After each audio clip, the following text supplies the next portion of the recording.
ඔබට මට අපි හැමෝටම මේ ලෝකෙට එනකොට රාජකාරියක් තියෙනවා. අපි එන්නේ රාජකාරී ඉෂ්ට කරලා යන්න.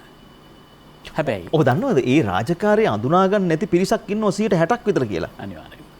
ඒ නිසා තමයි මේ ඔය ඇති වෙන ප්‍රශ්න ගොඩක් ඒවා ඇති වෙන්නේ. තමන්ගේ ජොබ් එක හරියට දන්නේ නැති වුනහම එහෙම ප්‍රශ්න තියෙනවා. සමහරු ඉන්නවා තමන්ට අදාළ රාජකාරියට එහා ගිය දෙයක් කරන්න.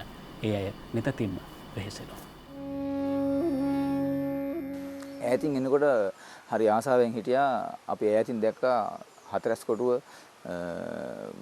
තහඩු වලින් වට කරලා ගහලා. ඉතින් මට එන හිතේ ආසාවක් තිබ්බා පොතෙන්ට ගියොත් වැඩ කරන්න අපිට කොච්චර භාග්‍යයක්ද කියලා. ඉතින් පුදුමාකාර අවස්ථාවක්. හිතුවා වගේම උදේ 10 වෙනකොට අපි 10 දෙනාම උඩ හතරස් කොටුවේ. ඉතින් වැඩ කරන බාසුන් නැහැලා හැමෝම ඇහුවා හාමුදුරුවෝ අබේගිරි හාමුදුරුවෝගේ නෑදෑයෙක්ද? මෙතෙන්ට මොකක් හරි සම්බන්ධතාවයක් තියෙනවද? කොහොමද? මං කිව්වා ඇයි එහෙම අහන්නේ? කිසි කෙනෙක් උඩට ගන්න නෑ වැඩට. එහෙම දෙන්නේ නැත්නම් එක පැත්තක මම හිතන්නේ ආරක්ෂාව වෙනුවෙන් වැඩ පිළිලක් ඒවලින් තියෙන්නේ නැති. එතන බොහෝ පුරා දේවල් ආරක්ෂා කරන්න ඕනේ. ඊළඟට ඊඩ කාඩත් එක්ක බලපුවම පිරිස එන මිනිස්සු බොහෝ ආදරයක් කරුණාවක් නැතුව ඇති. මොනවා හරි කාරණා උඩට එහෙම ගත්තේ නැහැ පිරිසක් තිබ්බා. හම්බෙන් ඔබ වහන්සේලා උඩට යන්න පුළුවන් වුණාද? පුළුවන් වුණා. අන්තිමට අබේගිරිය නායක හඳුරුත් හිතවත් වෙනවා. මොකද හැමදාම දකින්නවනේ මේනවා. ඉතින් ඒ කතා බහ කොහොමද වෙන්නේ එතකොට? කොහොම ගිහිල්ලා? අබේගිරි නායක හඳුරුවොත් එක්ක හිතවත්කම ඇති වෙන්නේ ශ්‍රම දාන වාර 50කින් පස්සේ. එතකන් හාමුදුරුවොත් එක්ක සම්බන්ධතාවයක් නැහැ. හැබැයි හාමුදුරුවෝ දන්නවා මෙහෙම කෙනෙක් එනවා කියලා. හේතුව මට දවසේ වැඩ ටික කරගන්න ඉඩකඩ ලැබුණා නම් ඒ ලැබුණ ටික කරලා ආව මිසක් ආයේ අපි ඇතුළේ රින්ගන්න ගියේ නැහැ. නමුත් 50 වෙනි වාරයෙන් අපි පින්කමක් කරා. ඒකෙන් හාමුදුරුවෝ සම්බන්ධ වුණා. අබේගිරි ශ්‍රමදාන හාමුදුරුවොත් එක්ක කියන වචන ටිකට වඩා එහෙ පට බැඳුනා. ඒගොල්ලෝ අතරේ මේ ඒක පාරිසරික සාධක බලපෑවා. මේ වලගම්බා ඇවිල්ලා. වලගම්බා කියන්නේ අපේ හඳුරන්න කිව්වේ. ඔව් වලගම්බා ඉපදිලා. මහා කලුන මම ඇහුවට.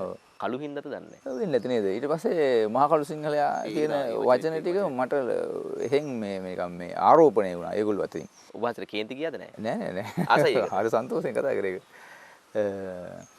ඒ මහා කළු සිංහලයා කියන වචනත් එක්ක මේ වලගම්බ නැවත ඇවිල්ලා කියන වචනත් එක්ක ඒගොල්ලෝ අතින් සියලු දෙනා අතින් එන්න හේතුවක් වුණා. එකක් තමයි මේ හැම මාසෙම යන්න ගත්තා. ඉන්න බෑ. ඔව්. යන්න හිතෙනවා. හැම මාසෙම යන්න ගත්තා. බරපතල අනතුරු වුණා. ඒවත් විඳගෙන යනවා. නොයේ නිින්ද අපහසු දන්නවනේ ඒ කාලේ ඒවත් විඳගෙන ගියා. සමහර වචන වල හාමුදුරුවෝ සිවුරලා යවලත් ඉවරයි. එහෙමනේ ඉතින් හැටි. ඒ ඔක්කොම විඳගෙන යනවා. ඒ ඔක්කොම අතරේ විශේෂ දෙයක් වුණා. අදටත් ඒක තියෙනවා. බොහෝ වෙලාවට එන නායකත්වයේ දෙන කෙනා වැඩ කරන්නේ නැහැ. ඔව්. එයා පවර්නවා විතරයි. ඔව්. වැඩ බලනවා පවරනවා. මම වැඩ කරා. මම ওই කණ්ඩායම කෙටි කරන්න හේතුවත් ඒක තමයි.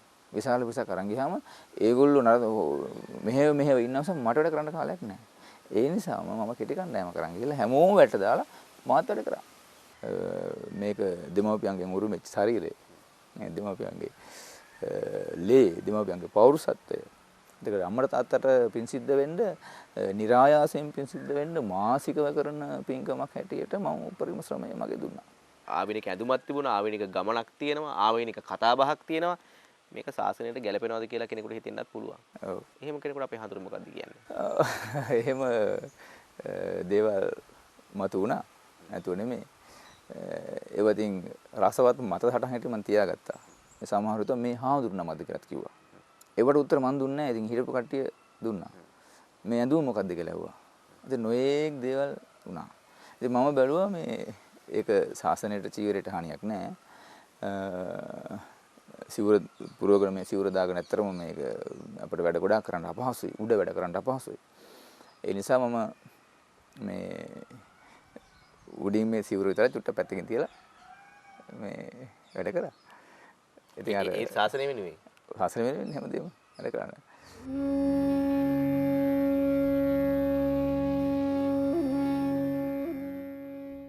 අපි බුදු පිළිම නෙලීමේ ඉතිහාසය හොයාගෙන යනකොට සම්පත් අපි පොත්පත්වල දකිනවා බුද්ධ පරිනිර්වාණයෙන් වසර 500කට විතර මෙහා පැත්තේ. ඒ කියන්නේ අසංග දැන් බුදුහාමුදුරුවෝ දේශනා කරනවා සිරිපතුලකට වන්දනා කරන්න කියලා. බුදු පිළිම නිර්මාණය කරන්න එපා කියන එක. ඔව් එපා කියලා කියන්නේ නැහැ උන්වහන්සේ. සිරිපතුලකට තමයි වන්දනාමාන කිරීමට උන්වහන්සේ අනුදැන වදාරන්නේ. සිරිපතුලක් නිර්මාණය කළා උන්වහන්සේ ගාවට ගෙනල්ලා ඕන්නම් ඒක පාද ස්පර්ශ කරගන්න පුළුවන්. බුදු පිළිම හදන්න බුදු පිළිම නිර්මාණය කරන්න නිර්මාණකරුවෝ ටිකක් තැති ගන්නවා. ඒකට හේතුව අර නව අරහාදී බුදුගුණ කොහොමද පාෂාණයකට එහෙම නැත්නම් සිමෙන්තියෙන් ලීයෙන් දැවයෙන් කරන මේ අවසාන නිර්මාණයට ඒ අය මතු කරගන්නේ කියලා. හැබැයි ඉතිහාසයේ එහෙම දේවල් සිද්ධ වෙලා තියෙනවා. ඉතිහාසයේ ගැනම කතා කර කර ඉන්නවට වැඩිය මේ වගේ නිර්මාණ ශිල්පීන් උත්සාහ කරන්නේ මේ බුද්ධ කාලීන ඒ සමාජයේ තිබුණු යම් යම් ශිල්පීය ක්‍රම යොදා ගැනීමෙන් අද දවසෙත් මේ ශිල්ප ක්‍රමය එක පැත්තකින් පෝෂණය කිරීම. හෙට දවසට දායාද කිරීම. මේ දායාද කරන්නේ අනාගතය වෙනුවෙන්.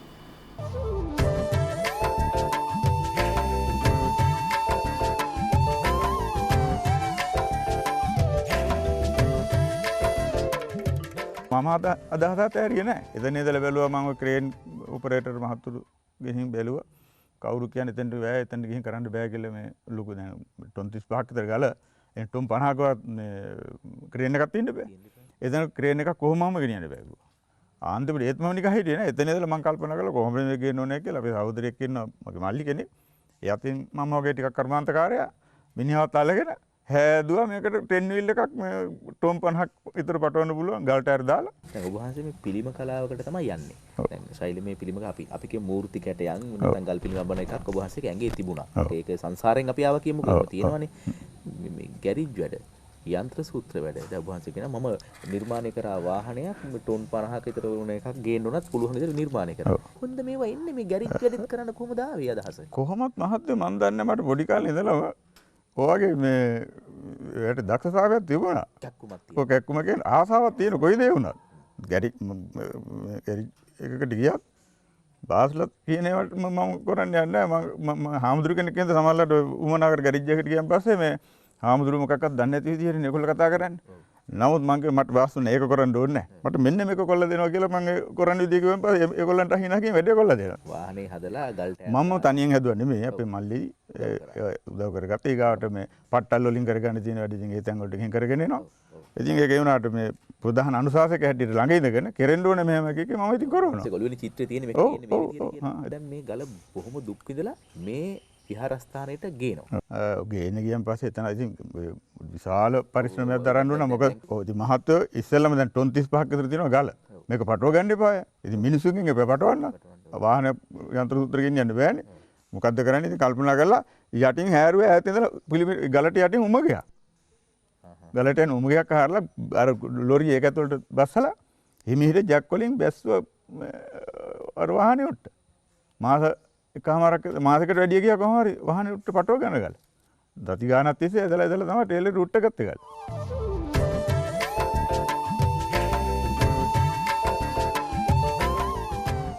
ගේන මහා විශාල කඳුපල්ලන් තියෙන්නේ. මෙහාට එන්න තියෙනවා කිලෝමීටර් 30 ගානක්. නමුත් ඒ 30 ගානම අපි ගෙනාවේ නැහැ මේ මහා ප්‍රධාන බස් යන පාට විතර අපි අපේ මැෂින් එකෙන් ගෙනාවේ. ඒ 30 ගානක් ගෙනවා කියන එක ඒක අමාරු කාර්යය. ඉතින් ඒ ගේන තියෙන ටික මහා වංගු තියෙනවා පල්ලම් තියෙනවා. ඉතින් ඒවා අරම ගස් වලට ටෝරොප් දාලා හිමින් අඟල අඩ තී බස්සලා මොකද කඩාගෙන ගියොත් මේ පල්ලෙහා ගෙවල් තියෙනවා මොන වෙනවද දන්නේ නැහැ. එහෙම ගෙනහලා ඊට පස්සේ අපේ මේ හිතවන්ත මහත්තයෙක් ඉන්නවා නිහාල් ධර්මසිරි මහත්තයා කියලා කොළඹ. මහත්තයාව ගල අදින දවස්වල ඇවිදින් ගිහුවා හාමුදුරනේ දැන් මේ තව අතෙන්ට පාර්ට් එකෙන් හිටියොත් මේක මේ ක්‍රේන් එකක් ගෙනහලා පටවන්න පුළුවන් කියලා මහත්තයා කොළඹ ඉඳලා ක්‍රේන් එකකුයි ටොන් 50ක් පටවන්න පුළුවන් ලොරියක පොඩි දිග නැති ඒ වගේ ඒවට හදපු කොහෙන්ද ලොරියකුත් හොයාගෙන ටොන් 50ක් පටවන්න පුළුවන් එක.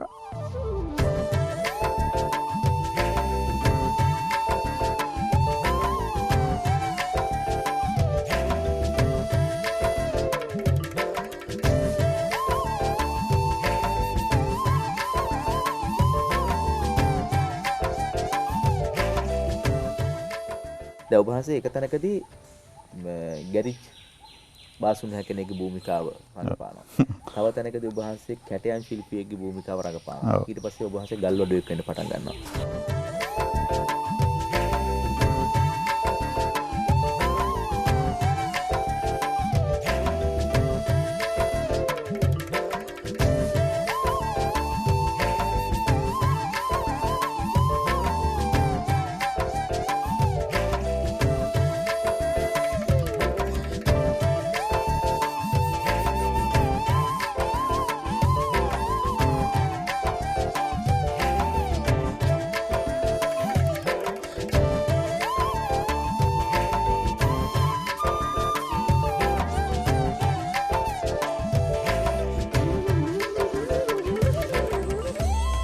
මම කිව්වා මම බර ටික ඔක්කොම මම කපලා දෙන්න. ඔව්. පිළිමිට ඉතුරු කරලා. පිළිමිට ඉතුරු කළා. මම ඉතුරු කළා. ඒ ටික ඔක්කොම මම මැෂින් හදලා කේබල් කටර් හදලා මේ ඔය පොඩි හාමුදුරුත් එක්ක වටේ පිටේ ඉන්න දායක ළමයි අල්ලගෙන ඔව්. ඒකටත් වෙනම මැෂින් හැදුවා. හැදුවා ඔක්කොම හැදුවේ මෙහෙ මම.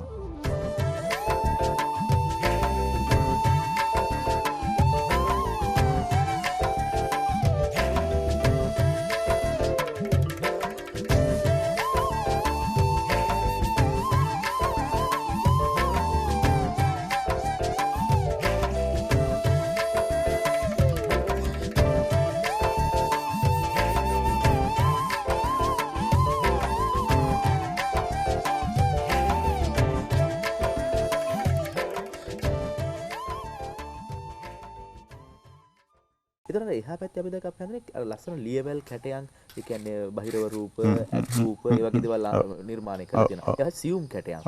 ඒවා නිර්මාණය කරේ කොහොමද? ඒත් ඒකට හැදුවා මැෂින් එකක්. මායි අපේ අර බන්දුසේන මල්ලි අපි දෙන්න කතා කර කර පරීක්ෂණ කර කර ඔය ඉතින් ගල්ලත් නැහනේ.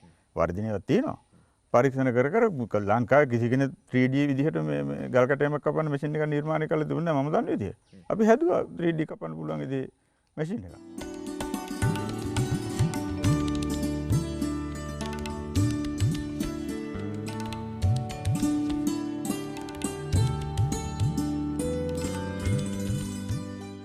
අසංක මේ කාලේ ඔබ කොයි විදිහට හිතනවද කොයි විදිහට කතා කරනවද කොයි විදිහට එක එක්කෙනත් එක්ක සාකච්ඡා කරනවද කියලා අපි නිකන් කල්පනා කරලා බැලුවොත් ඔබ සමහරට ද්වේෂයෙන් වෛරයෙන් කටයුතු කරනවා ඇති කතා කරනවා ඇති. ඇයි ඒ? 7 වෙනි දවස් අරුතරමින් එළියට යන්න පුළුවන්කම තිබ්බා දැන් 14 වුණා නේද කියලා. හැබැයි මේ සියල්ල අපි එක ගොඩකට අරගෙන බැලුවොත් එම අපිව ආරක්ෂා කරගන්නට අවශ්‍ය පරිසරය නම් මේ නිර්මාණය කරලා තියෙන්නේ. අපිව ආරක්ෂා කරගන්නට අවශ්‍ය පරිසරය නම් මේ නිර්මාණය කරලා තියෙන්නේ. අපට ඒකට අනුගත වෙන්න සිද්ධ වෙනවා. හොඳින් හෝ නරකින්. වරුද මං කියන්නේ. සම්පත් ඒකට අනුගත නොවීම තමයි තව ප්‍රශ්නයක් ඇති කරලා තියෙන්නේ. අර කියපු කතාව 7ට සීමා වෙච්ච සංසරණ සීමාව 14 දක්වා දික් වෙන්නේ. අපිට ඒක අනුගත වෙන්න බැරි හින්දානේ. මාස්ක් එක දාන්න පොලිසියෙන් එන්න වෙලානේ මේ රටේ. මේක මේ සංචරණ සීමා කියන කටයුත්ත විතරක් නෙවෙයි නිරෝධායන ඉදිරි නීතිය මේ කියන හැම එකක් එක්කම ඉතින් අපිට ඒක කරන්න බැරි වෙලා තියෙනවා. අපි යලියලිත් ඔබට කියන්නේ නැහැ මොකද දැන් අවුරුදු එකමාරක් තිස්සේ මේ දේවල් ජනමාධ්‍යයෙන් කියනවා ගුවන් විදුලියෙන් රූපවාහිනියෙන් පුවත්පතින් සමාජ මාධ්‍යයෙන් කියනවා අපි යලියලිත් ඔබට මේවා කියන්න උත්සාහ කරන්නේ නැහැ. එහෙමනොත් මේක කොරෝනා වැඩසටහනක් වෙනවා. අපි ඊළඟ ක්ලිප් එකට යමුද? අනිත්‍ය බව මේ මොහොතේ ඔබට වැටහෙනවා ඇති. මේ තියෙන ජීවිතේ ඊළඟ මොහොතේ ඔබට නැති වෙන්න පුළුවන්. ඒක හොඳටම ඒ වටපිටාව දැන්න කාලෙක අපි මේ ජීවත් වෙන්නේ. අපි එන්නේ පිරිනිවන් මංචකයට. බුදුරජාණන් වහන්සේගේ පිරිනිවන් මංචකය අනිත්‍ය බව බෞද්ධ අපිට හොඳටම කියලා දුන්නු තැන. හැබැයි පිරිනිවන් මංචකයක පරිසරය එහෙම නැත්නම් අපි දැකපු ඉතිහාසයට වැඩිය අපි දන්න ඉතිහාසයට වැඩිය මේ කියන්න යන කතාව සෑහෙන වෙනස්.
පොර හඳක් අඳුරු වලාවකින් වැසී ගියාසේ දහම් ගඟ සිඳී ගියාසේ එදා දෙව් බඹුන්ට උපාසක උපාසිකාවන්ට උවැසි උවැසියන්ට මඟඵල ලත් නොලත් උවැසි උවැසියන්ට එදා කොතරම් නම් ඒ වේදනාව දැනෙන්න ඇද්ද? ඒ සම්මා සම්බුදු පියාණන් වහන්සේ පරිනිර්වාණය කර දිනේ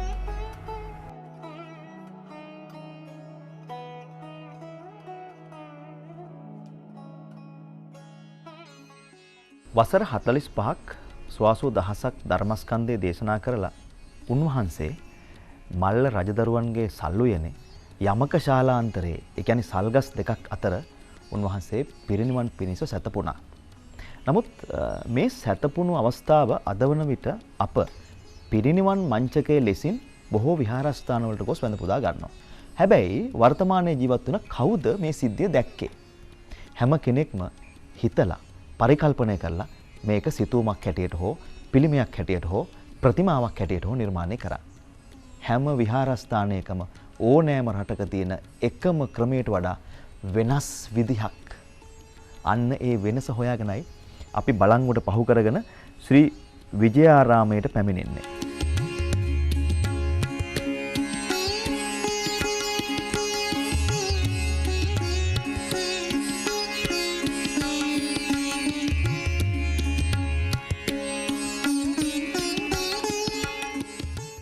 අපි කතා කරමුකෝ ඇත්තටම ඇයි වෙනස් විදිහේ නිර්මාණයක් මෙහෙම කරේ කියලා.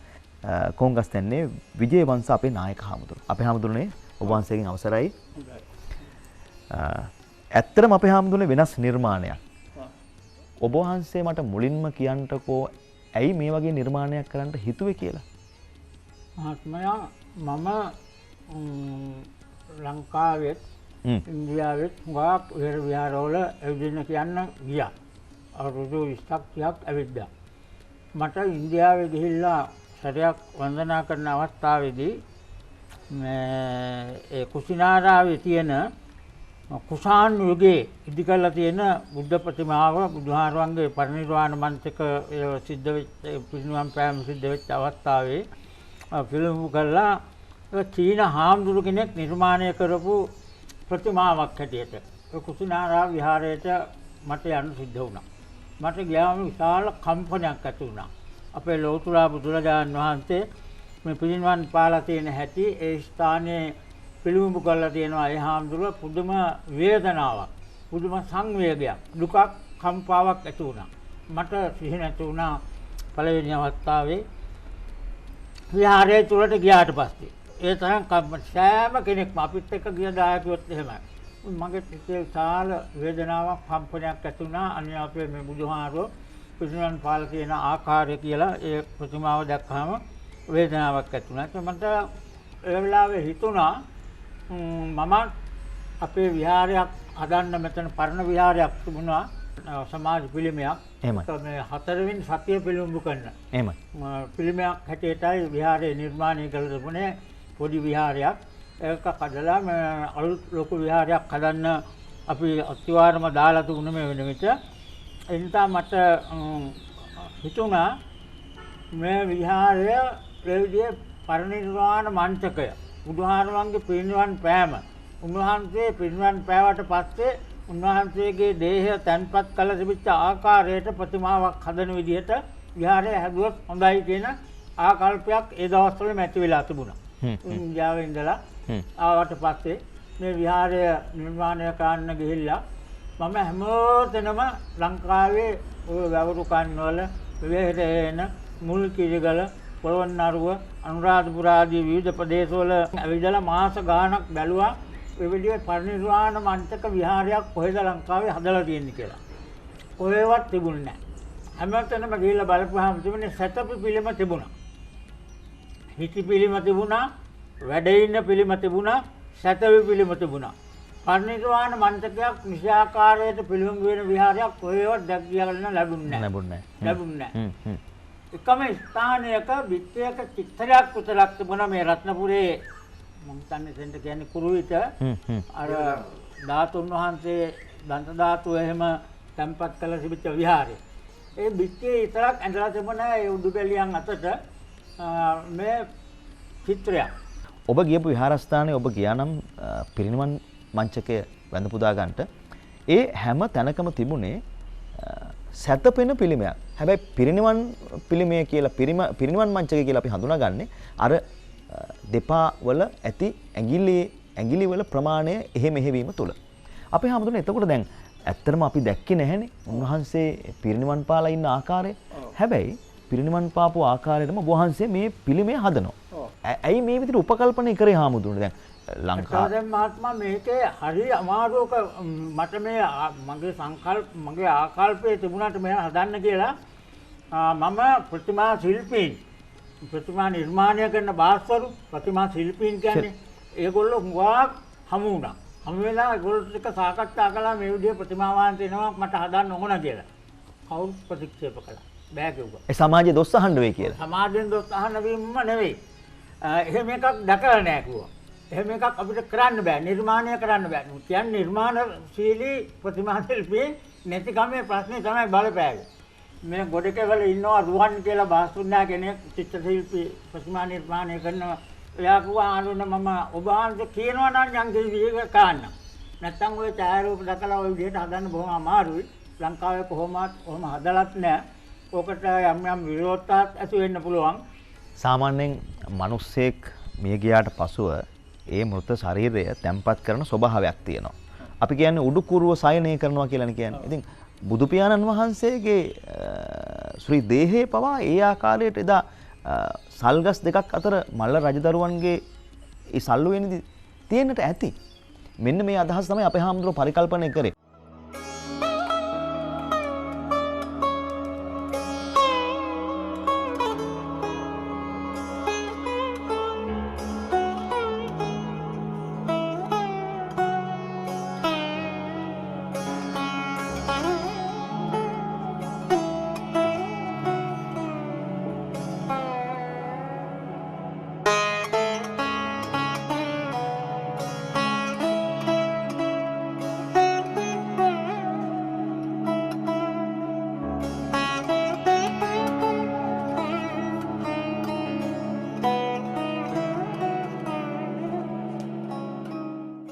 අපි ඉන්නේ වසංගත තත්ත්වයක. කියන්නේ අපි අමාරු කාලයකට මේ ඉන්නේ. මේ වසංගත තත්ත්වයට වග කියන්න ඕනේ කවුද? අපිට තියෙනවා සමහරලාට එක එක්කෙනාට එක එක විදිහේ උත්තර.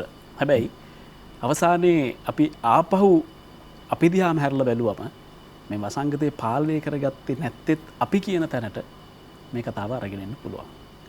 සම්පත් මේ වසංගතයත් එක්ක මේ කොරෝනා ප්‍රභේද නම් කරනකොට ලෝක සෞඛ්‍ය සංවිධානය කියනවානේ ග්‍රීක අක්ෂර වලින් ග්‍රීක නම් වලින් අපි මේක නම් කරමු කියලා.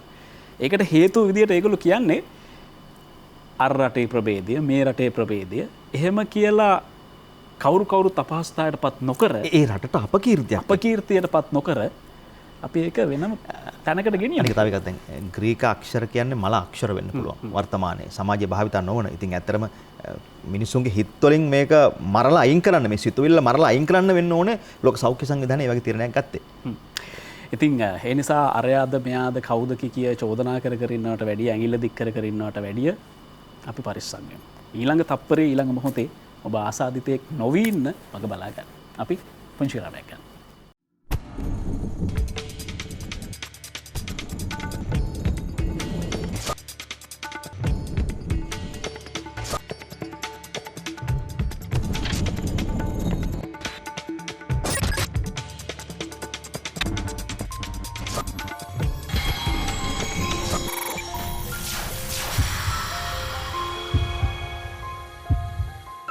කාලෙකට පස්සේ අපි විරාමයකට පස්සේ ඔබත් එක්ක මේ විදියට එකතු වෙන්නේ.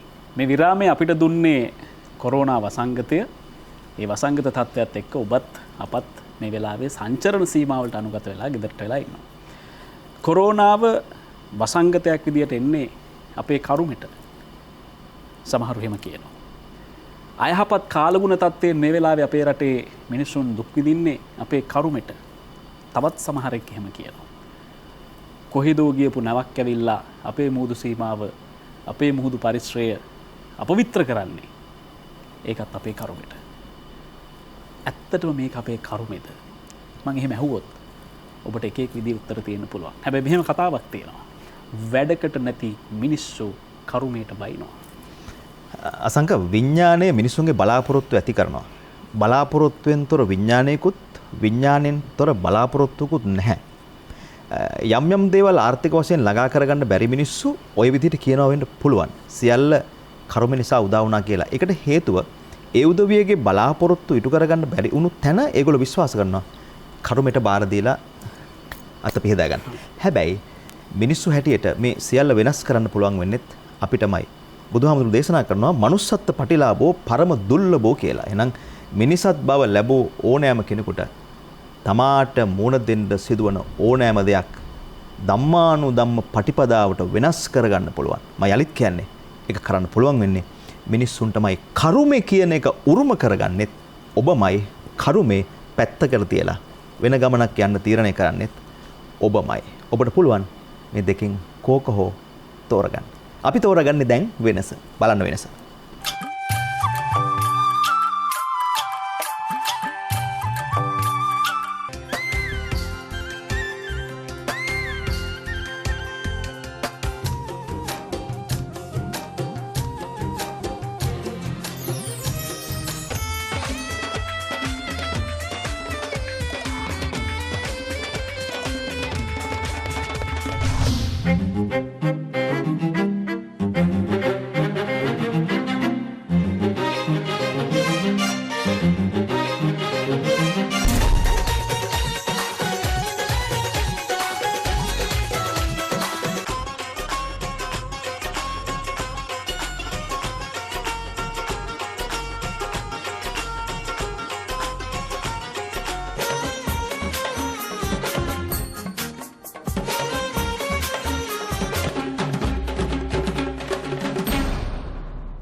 අසංක මේ අද ටිකක් මේ වෙසක් සතිය ගෙවෙන අන්තිම දවසනේ නේ. ඉතින් ඒ නිසා වෙසක් සමයට සමගාමී දේවල් ටිකක් අද වෙනස ඇතුලේ අපි පෙළ ගහගත්තා. ඇත්තටම එළියට යන්න පුළුවන් කමක් නැහැ. අපිට කියන්නේ රූපවාහිනියෙන් වෙසක් දැක්කොත් තමයිනේ නේ. අපිට ඒ හැඟීම දෙන්න රූපවාහිනිය ගුවන් විදුලිය මාධ්‍ය පාවිච්චි කරන හැරෙන්න මේලා වෙන කරන්න දෙයක් නැහැ. දැන් අසංක නිකන් හිතන්නකෝ දැන් 2019 2020 2021 මේ අවුරුදු තුනේම වෙසක් සැනකෙලි කියන මේ සංදර්ශන කියන ඒවා නැති වුණානේ. මම දන්නේ මේක ධර්මතාවයකින් සිද්ධ වුණාද කියලා. හැබැයි වසර 3ක් අපිට වෙසක් සැනකෙලි නැති වුණා.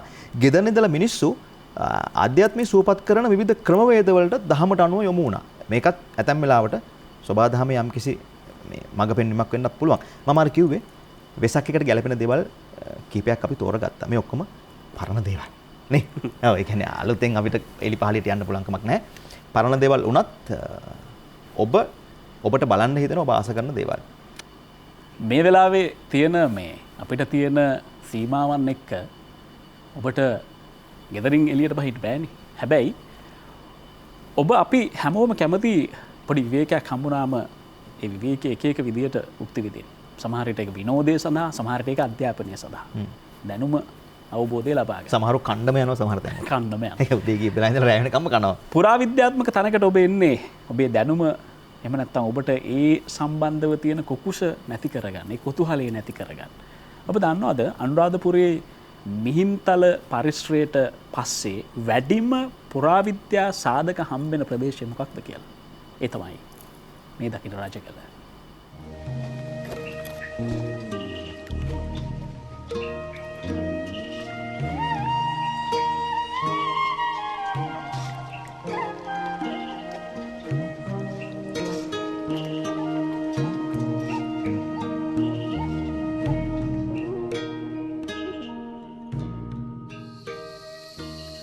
බෞද්ධ ඉතිහාසය තුළ අපට වඩාත් පිළිගන්නට පුළුවන් සහ බෞද්ධ ඉතිහාසයේ වඩාත් අර්ථ ගන්නවන්නට පුළුවන් ශාක්‍ය ශාතක අපට අම්පාර දිස්ත්‍රික්කයෙන් හමු වෙනවා. එනොත් රජගල ඓතිහාසික ස්ථානය හරිම විශේෂයි. මෙතන අපට හමු වෙනවා සෙල්ලිපියක්. මේ සෙල්ලිපියේ තිබෙනවා මිහිඳු මහරහතන් වහන්සේගේ සහ ඉත්තිය තෙරුන් වහන්සේගේ භස්මාවශේෂ මේ ස්ථානයේ චෛත්‍යයක තැන්පත් කර ඇති වගේ.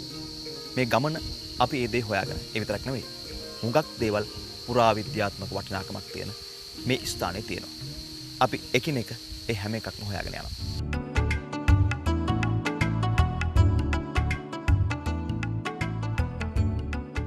රජගල කන්දට යනේන කවුරුත් කැලේට ඇතුල්වීමට පෙර තම තමන්ගේ ආරක්ෂාව ගැන සැලකිලිමත්වීම වැදගත්. ඒ මොකද රජගල කන්ද පුරාවටම කිලෝමීටර් ගණනාවක් පයින් තමයි යන්න තියෙන්නේ. මේ ගමන යන්න තියෙන්නේ මහා කැලයක් මැදින්. ඒ නිසා සත්තු සර්පයෝ හැමත් ඉන්න පුළුවන්. අම්පාරේ උහන ප්‍රාදේශීය ලේකම් කොට්ටාශය තමයි මේ ඓතිහාසික වූත් ආගමික වූත් සුන්දර රජගල පිහිටලා තියෙන්නේ. රජගල පුරාවස්තු හොයාගෙන යන ගමන ටිකක් දුෂ්කරයි. අපි මේ තුරු වතුල ඇතුලේ කිලෝමීටරයක් විතර දුර ආවා. සිසිලසයි තමයි. හැබැයි වියලි කලාපේනේ. ඒ නිසා පුංචි ප්‍රශ්නයක් අපේ ඇඟට දැනෙනවා. මගෙත් එක්ක ඉන්නවා සංචාරක සංවර්ධන අධිකාරී චන්දනතුරු කට්ටිය. ඒ වගේම සිවිල් ආරක්ෂක දෙපාර්තමේන්තුව අපිට හුඟක් උදව් කරා. ඒ වගේම පුරාවිද්‍යා දෙපාර්තමේන්තුව අපිට හුඟක් උදව් කරා. ඒ හැම කෙනෙක් එක්ක මේ ගමන යන්නේ. තව ටිකක් ඉහළට යන්න ඕනේ. අපි හිමින් යන්. මහන්සියක් දැනෙනවා. මහන්සි වුණොත් ඉතින් මොනව කරන්නද යන්න එපා නේද? හිමින් යන්.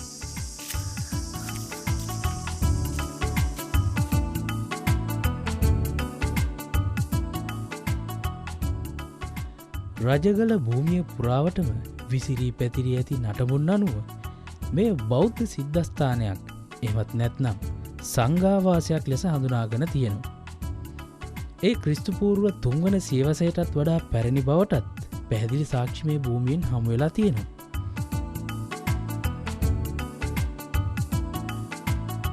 රජගල ඇති ශිලාලිපිවල මේ ස්ථානයේ ධනතිස්ස පවත මෙන්ම අරියාකර ගිරිකුම්බිලවාපී තිස්ස පබ්බත විහාරය නමිනුත් හඳුන්වා තිබෙනවා.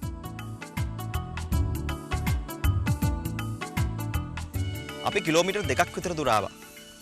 ඒ එනකොට මේ භූමියේ අපිට අපූර්වට දිස් වෙනවා මඩකලපුව දිස්ත්‍රික්කයේ තියෙන තොප්පිගල. ඒකත් පහු කරගෙන පල්ලට ආවා. මේ ප්‍රදේශයේ නැත්තම් මේ ඓතිහාසික ස්ථානයේ පුරාවිද්‍යාත්මක වටිනාකම 100%ක්ම උසුලන ස්ථානයේ තමයි මම දැන් මේ ඉන්නේ. මෙතන තමයි මිහිඳු මහරහතන් වහන්සේගේ සහ ඉත්තිය තෙරුන් වහන්සේගේ භස්මාවශේෂ තැන්පත් කරා යයි සිතන චෛත්‍ය. අද මේ චෛත්‍ය පුරාවිද්‍යා දෙපාර්තමේන්තුවේ කට්ටිය එකතු වෙලා ඔබට මට වන්දනාමාන කරන්න පුළුවන් විදිහට මේ විදිහට සකසලා තියෙනවා. හැබැයි මීට දශක කිහිපයකට ඉහතදී ආවනම් මේ භූමිය මෙහෙම එකක් දැකන්නට නැහැ. අර දෙවන මහින්ද රජුගේ කාලේ සෙල්ලිපියක් හමු වුණානේ. ඒ සෙල්ලිපිය තමයි තිබුණේ මේ ස්ථානයේ එම රහතන් වහන්සේලා දෙනමගේ භස්මාවශේෂ තිබුණායි කියලා. ඒ සෙල්ලිපිය තිබුණේ මෙන්න මේ විදිහට. යේ ඉමදිප පටමය ඉදිය අගතන ඉදික තෙර මහින්ද තෙරහ තුබේ.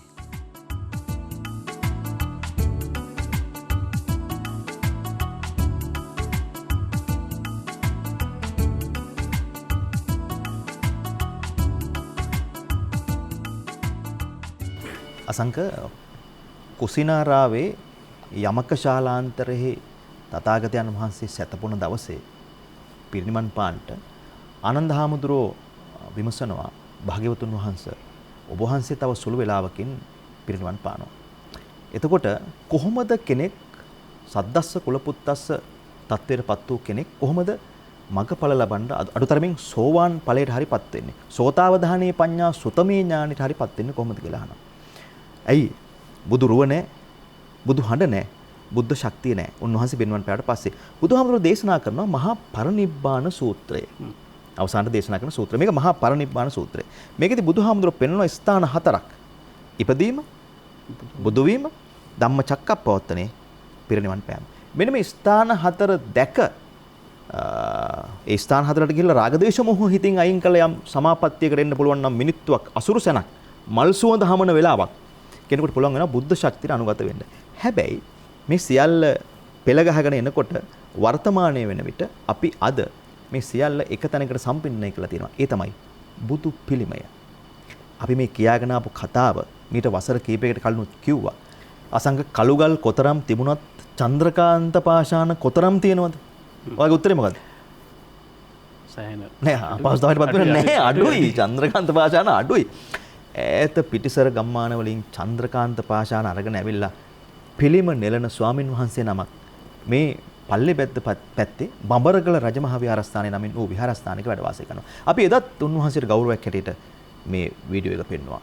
ඇත්තටම අපි අදත් සමාජයේ කතා බහට ලක් කළ යුතු හිමි නමක් නිසා අපි අදත් ඔබට මේ රූදසුන් ටික පෙන්නනවා.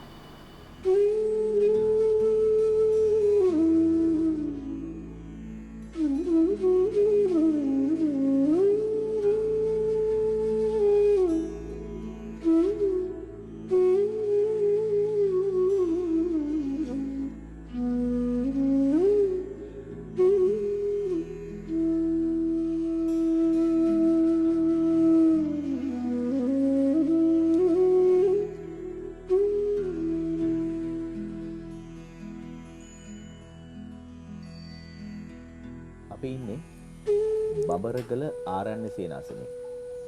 අපිත් එක්ක ඉන්නවා විහෙරවත්තේ ඉන්ද්‍ර සුමන හාමුදුරුවෝ. පල්ලේ බැද්දෙන් හැරිලා කිලෝමීටර් 7-8ක් ආවට පස්සේ බඹරගල ආරණ්‍ය සේනාසනේ හම්බෙනවා. අපේ හාමුදුරුවනේ අපිට ලැබුණු තොරතුරකට අපි එන්නේ වෙනස කණ්ඩායම. එක පැත්තකින් මට හිතෙනවා ඔබ වහන්සේත් මේ බුද්ධ පුත්‍රයෙක් තමයි.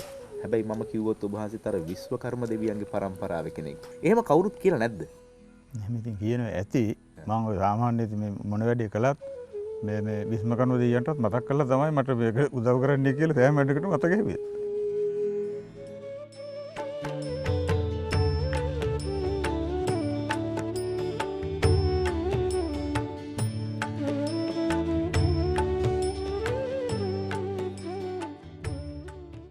ඔබ වහන්සේට මේ අපූර්ව නිර්මාණය කරන්න හිත පහළ වෙන්නේ, හිත පැහැදෙන්නේ මොන හේතුවක් හින්දාද?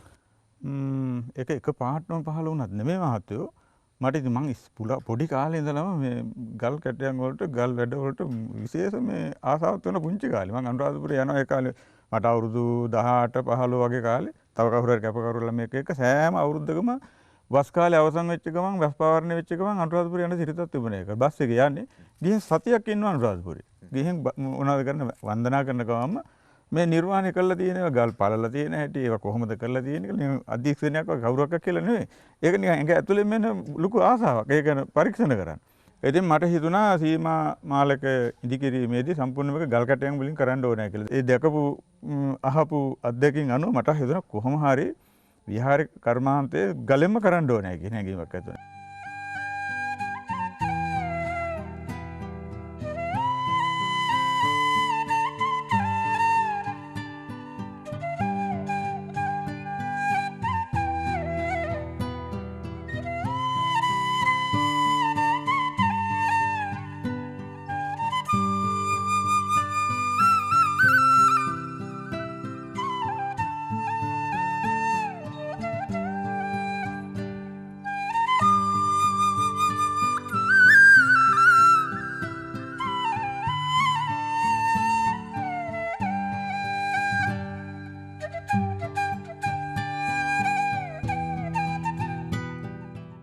ඔබ වහන්සේ පැවිදි වෙන්නේ ඔබ වහන්සේට වයස අවුරුදු කීයද? මට අවුරුදු 12 විතර වගේ.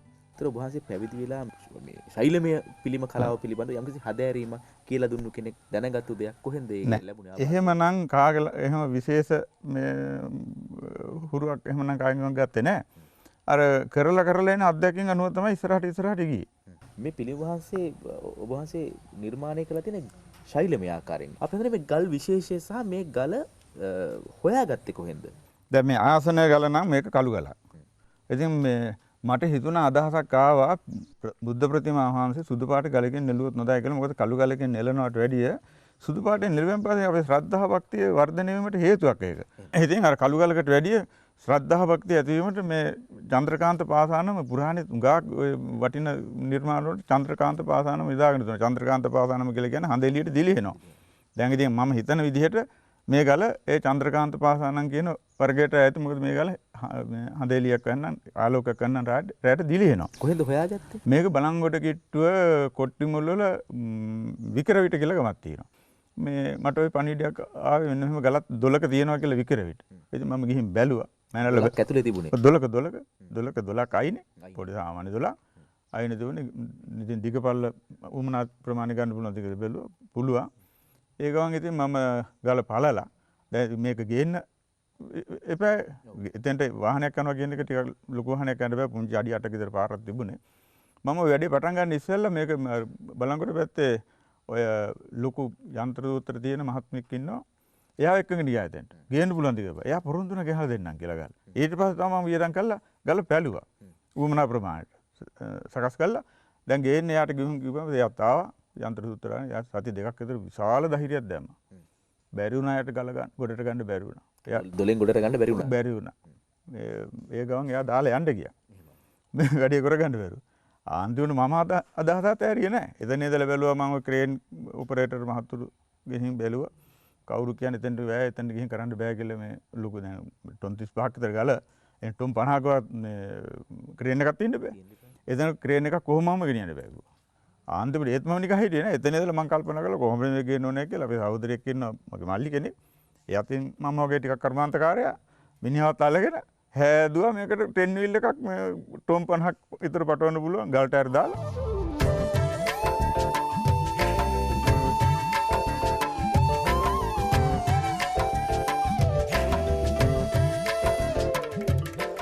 දානෙන් හොඳම දාණය ශ්‍රම දාණය.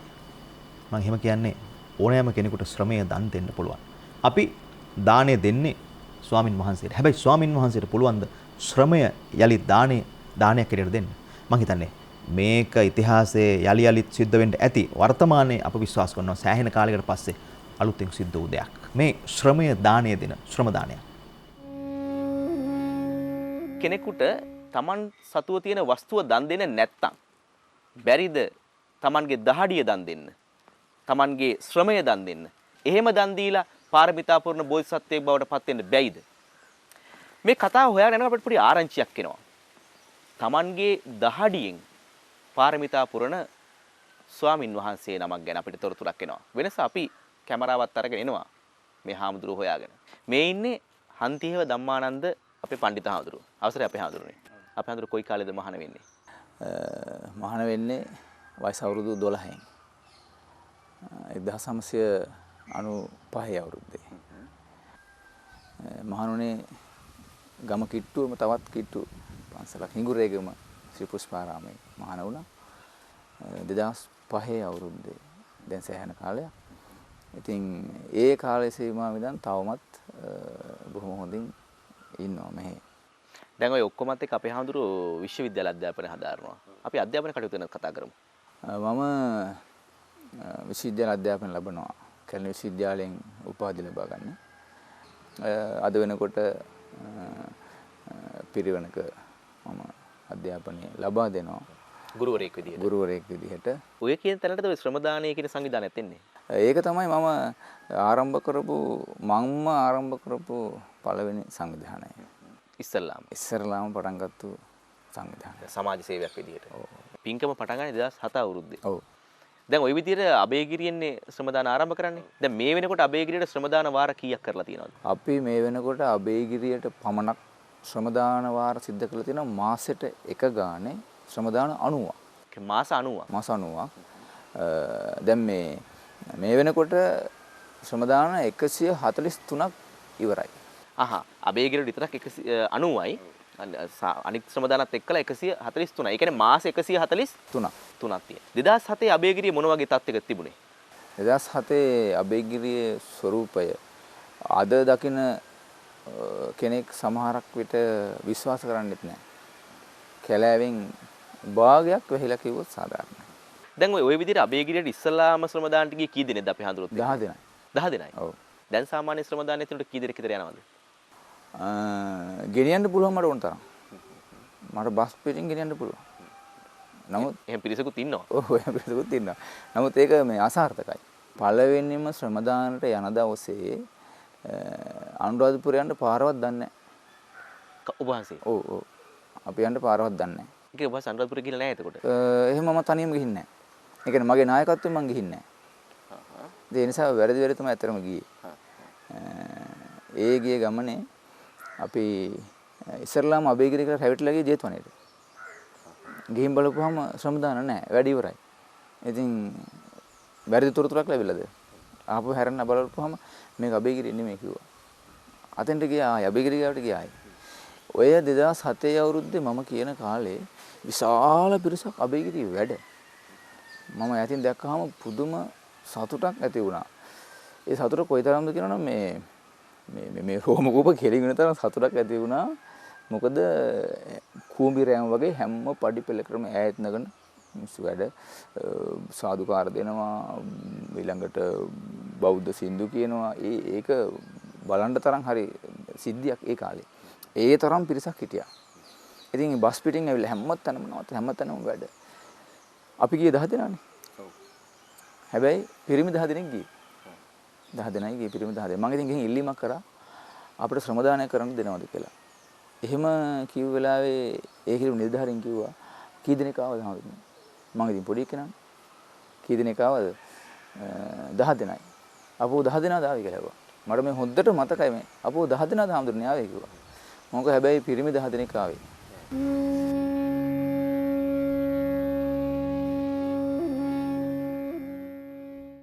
රජගල ආරණ්‍ය සේනාසනයේ ස්ථිරවම අසංක දැන් අපි ඔය පෙන්නන රෝදසුන් ටික මීට අවුරුදු 9කට විතර කලින් රෝගත කරපුවා පේනවනේ මම කොච්චර තරුණද කියලා.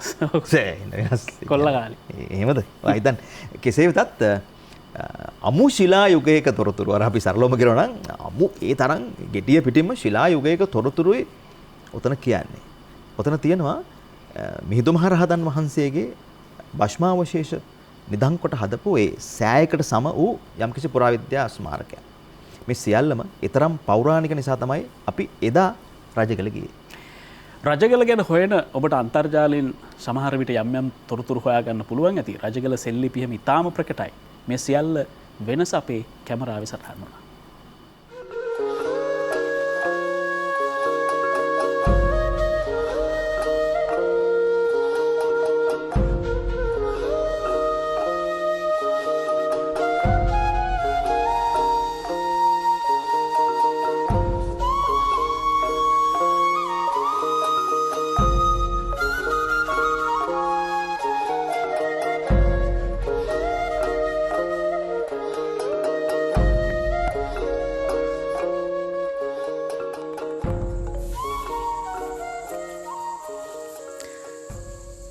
කාලගුණෙත් එච්චර යහපත් නෑ වැස්සක් එන්න වගේ. මගේ අතේ කුඩේකුත් නෑ. ඒත් වැස්සෙන් බේරෙන්න එපායි. කුඩයක් යට දාවා. මට විතරක් නෙමෙයි මේ කුඩයට 500කට 1000කටවත් නොතෙමී ඉන්න පුළුවන්. මේක ගල් කුඩයක්.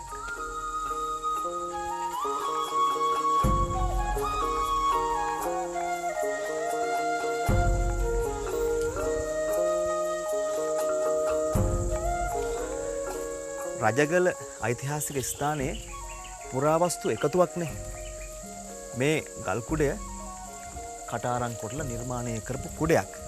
සාමාන්‍යයෙන් පිහිටි ගලේ නිර්මාණය කරන්නට ඇතැයි විශ්වාස කරන්න පුළුවන් කාරණාත් අපිට හම්බ වෙනවා. මේ භූමිය පුරාවට මෙවැනි ගල් කුඩ කීපයක් තියෙනවා. ඒ විතරක් නෙවෙයි. සාමාන්‍යයෙන් අපි පුරාවිද්‍යාත්මක දත්ත හොයනකොට අපිට හම්බ වෙනවා මෙවැනි කුඩ නිර්මාණය කරන්නේ ඇයි? මේ භූමිය පුරාවටම ඒ කාලේ භික්ෂුන් වහන්සේලා වැඩ වාසය කරා. උන්වහන්සේලා මේ කැලෑව තුල සක්මන් භාවනාවේ යෙදුණා. ඒ විට නොතෙමී ඉන්න අවුවෙන් ආරක්ෂා වෙන්න ඇතැම් විට ස්වාමින් වහන්සේලාට මේ ගල් කුඩ පිටිවහලක් වෙන්නට ඇති. සහ භාවනා කරන්න. මේ භූමිය පුරාවට මෙවැනි කුඩ කීපයක් තියෙනවා.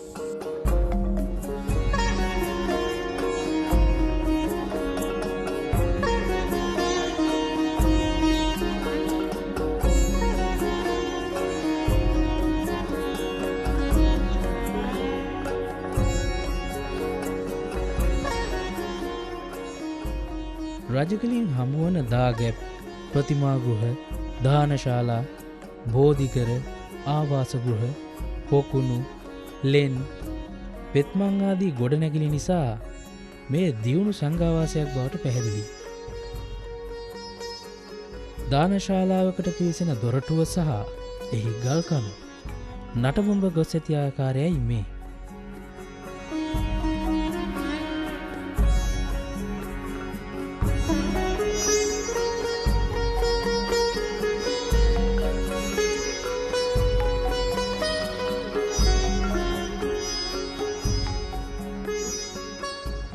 දානශාලාවට ජලය රැස් කිරීමට භාවිතා කළ විශාල ශිලාමය පාත්‍රා දෙකකුත් ඒ අසලම තිබෙනු.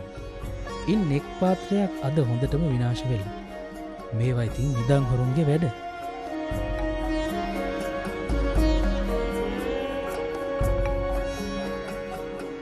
මේ පාත්‍රාවලට ජලය ගෙනවිත් තිබෙන්නේ මේ දිය පිහිල්ලේ.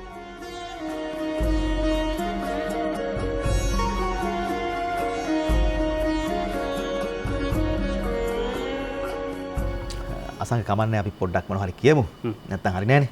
මේ කියන්නේ ඔබ අනිවාර්යයෙන්ම ආරක්ෂිත සෞඛ්‍ය ආරක්ෂිත ක්‍රමවේද පාවිච්චි කරන්න. දැන් කෙනෙකුට කියනවා සෞඛ්‍ය ආරක්ෂිත ක්‍රමවේද දැන් අපි අවුරුද්දක් තිස්සේ පාවිච්චි කරනවානේ.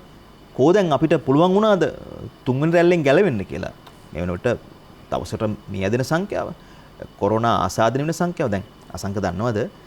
ඉන්දියාව ඇස්ට්‍රාසෙනිකා එන්නත් හදපු ඉන්දියාව අද කොවිඩ් වසංගතයේ වැඩිම කොවිඩ් ව්‍යාප්තිය හිමි රට බවට පත් වෙලා තියෙනවා. ලෝක ජනගහනයෙන් බොහෝ විට 30%කට 35%කට වැඩිය කොවිඩ් ඉන්දියාවේ. මරණ සහ ආසාදිතයෙන්. ඉතින් මේක සබාධාමේ කිසියම් ඡණ්ඩ රලක් හෝ ඡණ්ඩ සොලඟක් හමාගෙන යනවා විය හැකි අපිට සබාදහමෙන් බේරෙන්න බෑ කවුරු කොහොම කිව්වත්. හැබැයි ඔබට පුළුවන් වෙනවා. ඔබේ දහමට අනුව ඔබ බෞද්ධද, ඔබ කතෝලිකද, ඔබ ඉස්ලාම්ද, ඔබ හින්දුද ඒක අදාළ වෙන්නේ නැහැ. ඔබේ දහමට අනුව ඔබට ජීවත් වෙලා මේ ඡණ්ඩ මාරුතෙන් මිදෙන්න. අපි ඒ කාරණේ මතක් කරේ විරාමයකට යන්න කලින්. අපිට දෙන්න කෙටි විරාමයක්.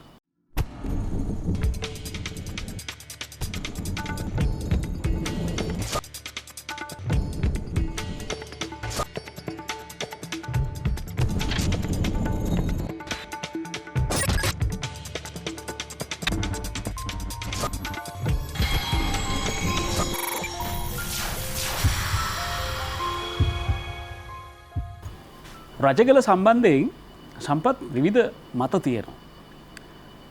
අපි හැමදාම කියනවා අපි මේ හොයාගෙන යන ඉතිහාසය ඇතුලේ සමහර විට ඔබ දන්න ඉතිහාසය සමහර විට වෙනස් වෙන්න පුළුවන්. ඔබ මෙච්චර කල් දැනගෙන හිටපු ඉතිහාසය වෙනස් වෙන්න පුළුවන්.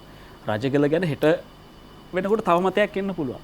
මේ මත එකට ඝට්ටණය කරන්න අපිට අවශ්‍ය නැහැ. නමුත් මේ සත්‍ය අපි හොයාගන්න ඕනේ. ඒ නිසා තමයි මේ පුරාවිද්‍යාත්මක වටිනාකම තියෙන රජගලට අපි එන්නේ. ඉතින් සමහර විට මේ වනතෙක් ඔබ දැන සිටි ඉතිහාසයට හාත්පසින්ම වෙනස් කතාවක් මේ විනාඩි කිහිපේදී ඔබට දැනගන්න ලැබෙනවා වෙන්න පුළුවන්.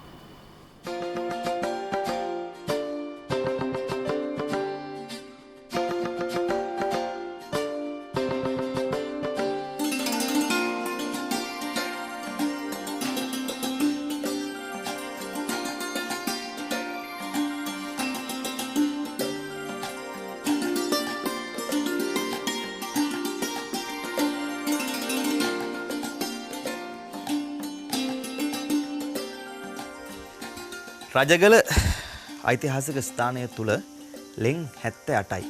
එයිනොත් කටාරම් ලිපි සහිත ලෙන් 48ක් තියෙනවා. විශේෂ වන්නේ සීත ලෙන් පිළිබඳව. සීත ලෙන් කියලා කිව්වේ මේක ඇතුලේ තියෙන ගිමන් වෙහෙස නැත්නම් අපිට දැනෙන වෙහෙස මහන්සිය සියල්ල මගහරවා ගන්න පුළුවන් ලෙනක්. එවැනි ලෙන් 3ක් මේක ඇතුලේ තියෙනවා. මම ඇතුලට යන්නේ සීත ලෙනක් ඇතුලට.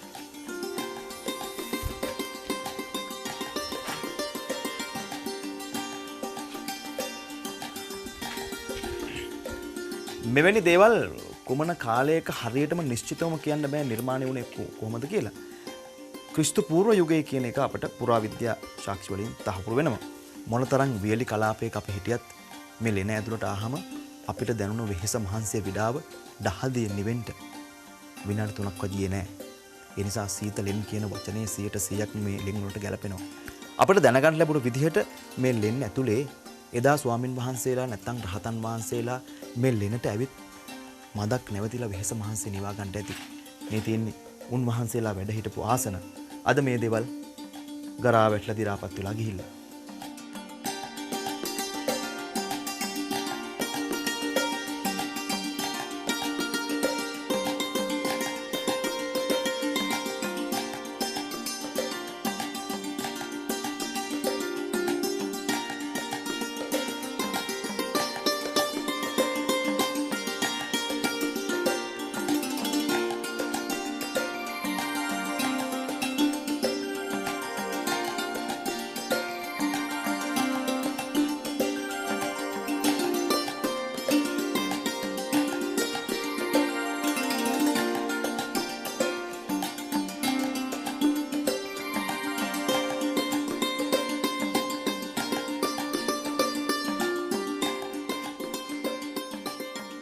රජගල තියෙන ලෙන් අතර තිබෙනවා සිතුවම් ලෙන නැත්නම් චිත්‍ර ලෙන කියලා ලෙනක්. මේ චිත්‍ර ලෙනවල් කීපයක් අතර මම ඉන්නේ විශාලතම චිත්‍ර ලෙනේ. අවාසනාවක මහත කියන්නේ අද මේ ලෙනේ චිත්‍ර අපිට දකින්න නැහැ. විනාශ වෙලා ගිහිල්ලා. බලන්න මේ කටාරම් ලෙන ඇතුලේ යම්කිසි මැටි වලින් හදපු බදාමයක් තවරලා ඒ බදාමේ තමයි චිත්‍ර ඇඳලා තියෙන්නේ. සම්පූර්ණ මේ මුළු ලෙනේම අපිට බැලු බැලමට ඒ බදාමේ තවරලා තියෙන බවට තැන් තැන් වල සාක්ෂි තියෙනවා. අද වන විට මේ දේවල් විනාශ වෙලා ගිහිල්ලා අපට හරියටම නිර්ණය කරන්න බෑ මේක මොන යුගයට අයත්ද කියලා. නමුත් පුරාවිද්‍යාව තක්සේරු කරන ආකාරයට අනුරාධපුර යුගයේ බවට ඒගොල්ලෝ සැකපල කරනවා. මේ ලෙන ප්‍රධාන පිවිසුම් උළුවැස්සක් තිබිලා තියෙනවා. සමහර වෙලාවට ඒ උළුවැස්සට විශාල ලී කණු දෙකක් සවි කරලා වටේට පුංචි පුංචි ලී කණු සවි කරලා මේක යම්කිසි ආවරණයක් කර ඇති බවට සාක්ෂි සාධක සමු වෙනවා. පුරාවිද්‍යා දෙපාර්තමේන්තුව තක්සේරු කරන විදිහට මේ ලෙන ඇතුළට ආලෝකයේ සපයලා තියෙන්නේ දීප්තිමත් මැණික් නැත්නම් පාෂාණ වර්ගයක් භාවිතා කරලා. ඒ පාෂාණ තිබුණාය කියලා කියන්නේ මෙන්න මේ පුංචි සිදුරුවල. කොහොම වෙතත් අද මේ දේවල් විනාශයට ගිහිල්ලා චිත්‍ර බැලු බැලමට දකින්න නැහැ. අපේ වගකීමක් නේ මාධ්‍ය අපේ මේ දේවල් තිබුණාය කියලා පෙන්වන එක ටිකක් ඉතුරුලා තියෙනවා. ආවොත් ඒ දේවල් විනාශයෙන් කලින් බලා ගන්න පුළුවන් ඕනෑම කෙනෙකුට.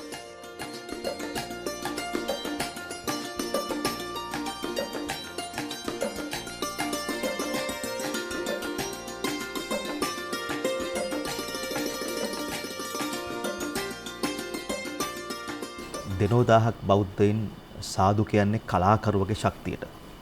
නිකං ගඟක පාවෙන දණ්ඩක් ලීයක් කලාකරුවගේ ශක්තිය යොදලා සාදු නාදේ පවත්වන සහ ඒ මුළු පරිසරයම සාදු නාදයෙන් දෝංකාර දෙන පරිසරයක් හදනවා. මහා දැවැන්ත කාල වර්ණගත පාෂාණයක් නැත්නම් ශ්වේත වර්ණගත මොන හරි පාෂාණයක් වෙන්න පුළුවන්. කලාකරුවගේ ශක්තිය නිසා මිනිස්සු සාදු නාද දෙන තැනටපත් කරනවා. ඒ සාදු නාද දෙන තැනටපත් කරන කලාකරුවට මොන කුසලයක් මේ භවයේදී අනුමෝදන් වෙනවාද කියලා ඔබ නිකමටවත් හිතුවද?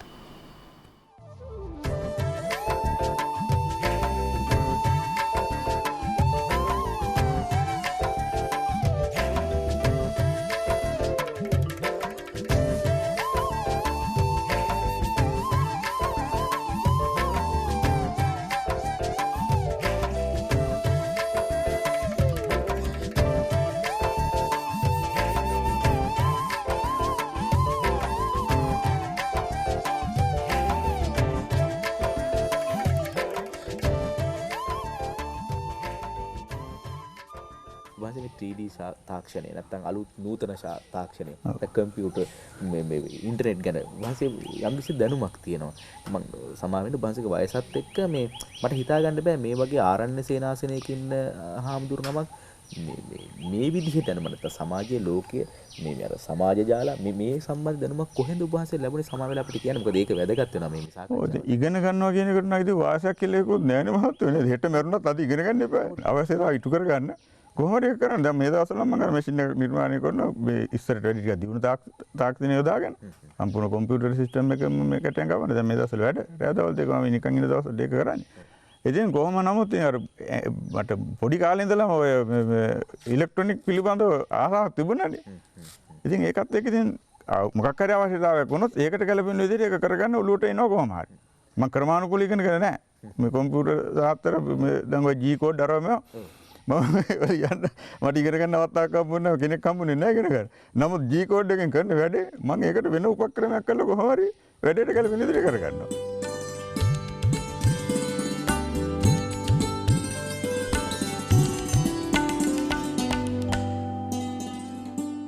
අපි සාමාන්‍යයෙන් ගම්වාසීව වැඩ වාසය කරන භික්ෂුන් වහන්සේලා අපි දන්නවා සාමාන්‍යයෙන් මේ වගේ කාර්යයන් වල නිර්මාණකරණය වගේ දේවල් යෙදෙනවා සාමාන්‍ය දෙයක් බවට පත් වෙනවා. නමුත් ආරණ්‍ය සේනාසනයක් ඇතුලේ මහා කැලෑවක් ඇතුලේ ඉන්න ඔබ වහන්සේවයි කියන්නේ මේ ආරණ්‍ය සේනාසනයක හාමුදුරුවෝ මේක කරනවායි කියලා කෙනෙක් ඔබ වහන්සේට මේ ඔබ වහන්සේට භාවනා කරන්න තියෙන කාලේ ඔබ වහන්සේට නිවන් මාර්ගට යන්න තියෙන කාලේ නිකන් අපරාධේ නහත් කියලා මේ කරන්නේ. ඔව් මහත්තයෝ ඉතින් දැන් මෙතන ආරණ්‍ය සේනාසනයක් වුණාට මධ්‍යස්ථානයක් හැටියට පුරාණේ පැවතිලා තියෙනවා. දැන් මෙතන අවුරුදු 2000 ගානක් පැරණි ඉතිහාසයක් තියෙනවනේ මෙතන.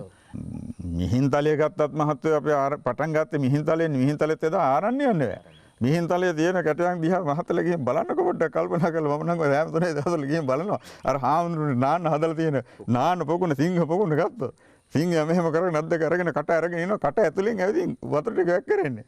අද තියෙනවා බැලුව ඒ වගේ සුඛෝපභෝගී දේවල්. එහෙනම් මිහිඳු හාමුදුරුවෝ තහනම් කරන්න එපා. මොන දේ වුණත් පුරාණ කරලා තියෙන ඒවා හාමුදුරුවන්ගේ අධීක්ෂණය යටතේමයි කරලා තියෙන්නේ. නියම ශාසනික නිර්මාණයක් වෙන්න නම් බුද්ධ ප්‍රතිමා වහන්සේ නමක් වගේ නිර්මාණයක් වෙන්න නම් ඕකට හාමුදුරු කෙනෙක් මුල් වෙන්න ඕන නැත්නම් චිත්‍ර ශිල්පියා අඩුම තරමින් බිලිමයන් නෙලනවා නම් බුද්ධ අනුස්සතියක් වඩලා තියෙන කෙනෙක් වෙන්න ඕන. එතකොට මහත්තයෝ එන්නේ. ඔව් බුදුහාමුදුරු ගැන හැඟීම ඇති වෙන්නේ එතකොට නෙමෙයි.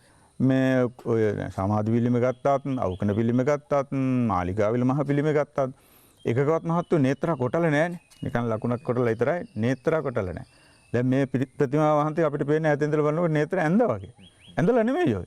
අපි විශේෂ උපක්‍රමශීලී ක්‍රමයක් යොදාගෙන නේත්‍රා පේන විදිහට පිටින් අලලමකුත් නෙමෙයි කොටලම ඒක අරගත්තා මේ ඇහැ පේන විදිහට ලංකාවේ ප්‍රථම වතාවට මම දන්න විදිහට නම් මේ ප්‍රතිමාහන්තේ නමකගේ නේත්‍රාව කෙටුවේ. ඒ ඔබ වහන්සේට ඇයි මේ වගේ නිර්මාණයක් කරන්න හිතුනේද? මීට වඩා දැන් පිළිමයක් නිර්මාණය කරනවා මේකට වෙන මහන්සියට වඩා ඊට වඩා දෙයක් ශාසනයට මට කරන්න පුළුවන් කියලා.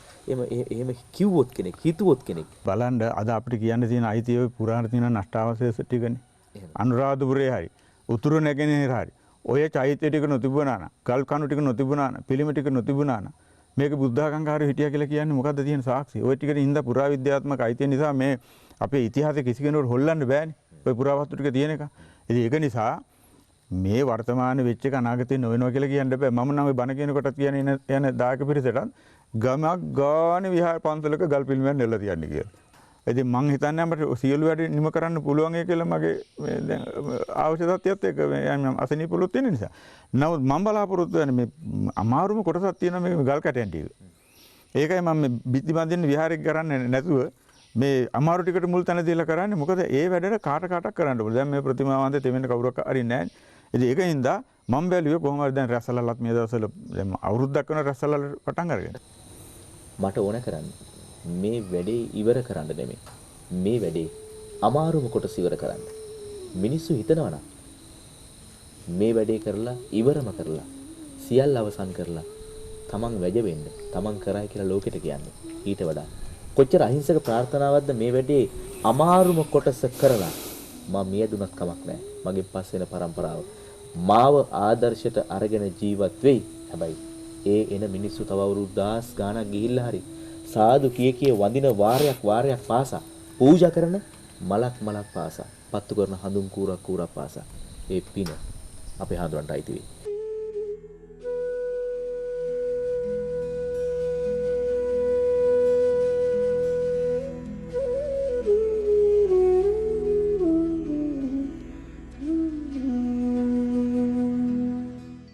අසංග පිරිහෙන මිනිස්සු කීප දෙනෙක් ඉන්නවා. එක්කෙනෙක් තමයි පවරන වැඩේ විතරක් කරන කෙනා. එයා පිරිහෙනවා. අනිත් එක්කෙනා පවරන වැඩේ නොකරන කෙනා. එයාත් පිරිහෙනවා. හැබැයි පිරිහීම පැත්තකට දාලා ඉස්සරහට යන්නේ පවරන වැඩේට වඩා යමක් වැඩිපුර හිතලා කරන්න පුළුවන් කෙනෙක් ඉන්නවා නම් අන්න එයා. අපි විශ්වාස කරනවා මේ ස්වාමින් වහන්සේ ජීවිතේ පවරපු දෙයට වඩා එහා ගිහිල්ලා හිතලා යමක් කරපු හිමි නමක්. ඒ නිසා තමයි සමාජයේ උන්වහන්සේ පිළිබඳව කතා කරන්නේ. අපි ගඩොල් දෙන්න යනවා. අපි ගඩොල් දෙන්න යනවා මේ ශ්‍රම දාන්නට. අපි හඳුනේ මේ ශ්‍රම දාන්නේ මේ ගඩොල් දීම විතරද තියෙන්නේ. කොහොම මොනවද තිබුණේ? අබේගිරි වැඩ ඉවරන ගමන් අබේගිරි හිටපු ලොකු මහත්තයා මෙතාන්ද මහත්තයා සඳිරුසෑයේ ප්‍රධානියා ආනන්ද නිලධාරී කර්නල් මොහන් කුමාර මහත්මයාට අපේ කණ්ඩායම බාර දුන්නා. කර්නල් අබේගිරි හිටපු හොඳම කණ්ඩායම බුදුමාර බාර දෙනවා. සඳිරුසෑය වැඩි වෙනකන් ඉඳී. බර වැඩ දෙන්න වැඩ ගන්න කිව්වා. ඉතින් අපි ගඩොල් දෙන කියන තැන හිටියේ නැහැ. මං හැමදාම ඉල්ලුවා. මේ ලංකාවේ ශ්‍රම දාන කණ්ඩායම් මං හැම එකම දැක්කා. අබේගිරියට ආපු ලංකාව පුරා ආපු කණ්ඩායම් දැක්කා. ඒ ආපු කණ්ඩායම් අතර අපි විශේෂ වෙන්න හේතුව අපේ කණ්ඩායමේ තරුණ ජවය වැඩි. ඔව්. පිරිලා තියෙන තරුණ ජවය. අර අපි මේ කාලේ හැටියට කියනවා නම් මේ එහෙම කිව්වට මම දෝෂයක් වෙන්නේ නැතුයි. ගේමක් දෙන්න පුළුවන් තරුණ ජවයක් මං ගාව තියෙනවා. ඒ එහෙම ජවයක් හැදුවා.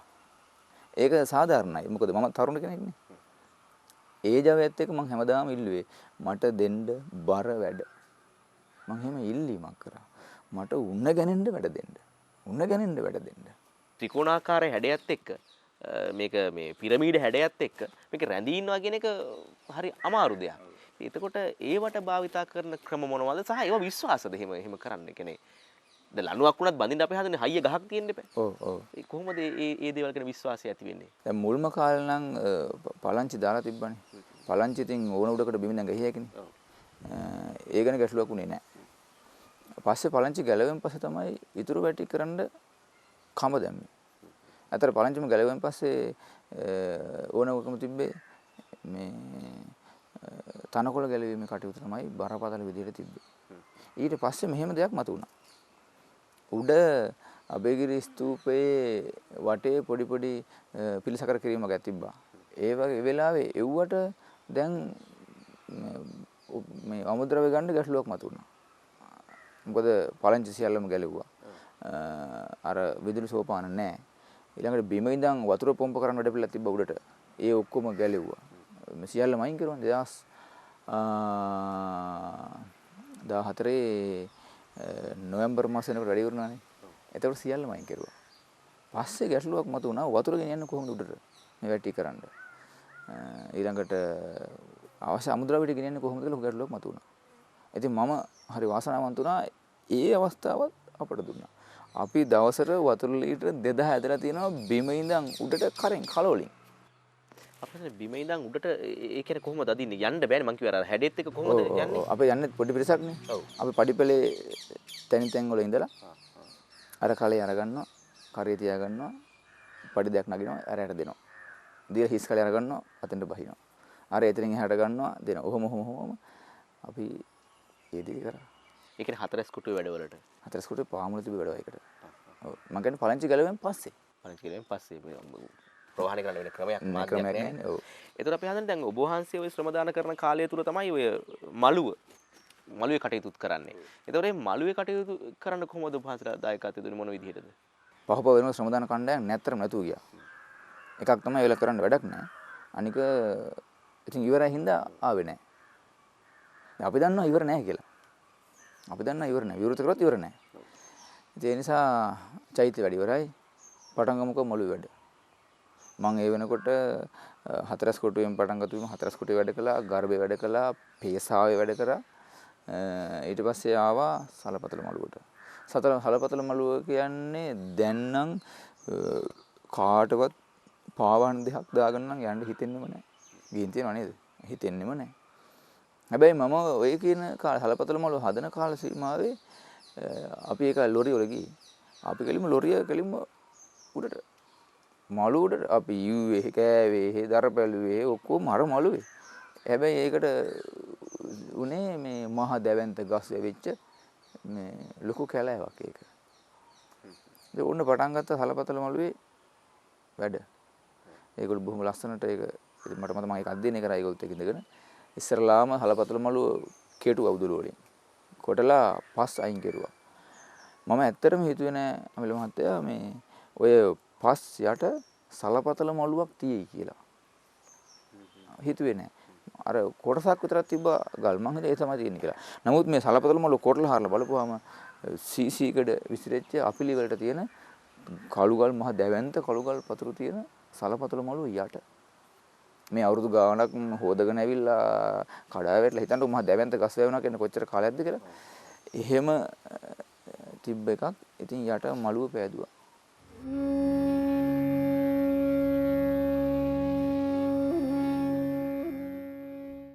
සියසින් දැකපු දෙයක්, තමන්ගේ කණෙන් අහපු දෙයක් අවසානයේ නිර්මාණයක් බවට පත් කරගන්න එක ලේසි පාසු කටයුත්තක්. මං කිව්වේ සියසින් නොදැක්ක කිසිම දවසක ඒ අතීතයට ගිහිල්ලවත් සමහර විට සාක්ෂියක් හොයාගන්න බැරි කාල වකවානුවක් ඇතුළේ ජීවත් වෙන අපි කොහොමද එදා බුදුහාමුදුරුවෝ මේ විදියට මූර්තියකට ලක් කරන්නේ?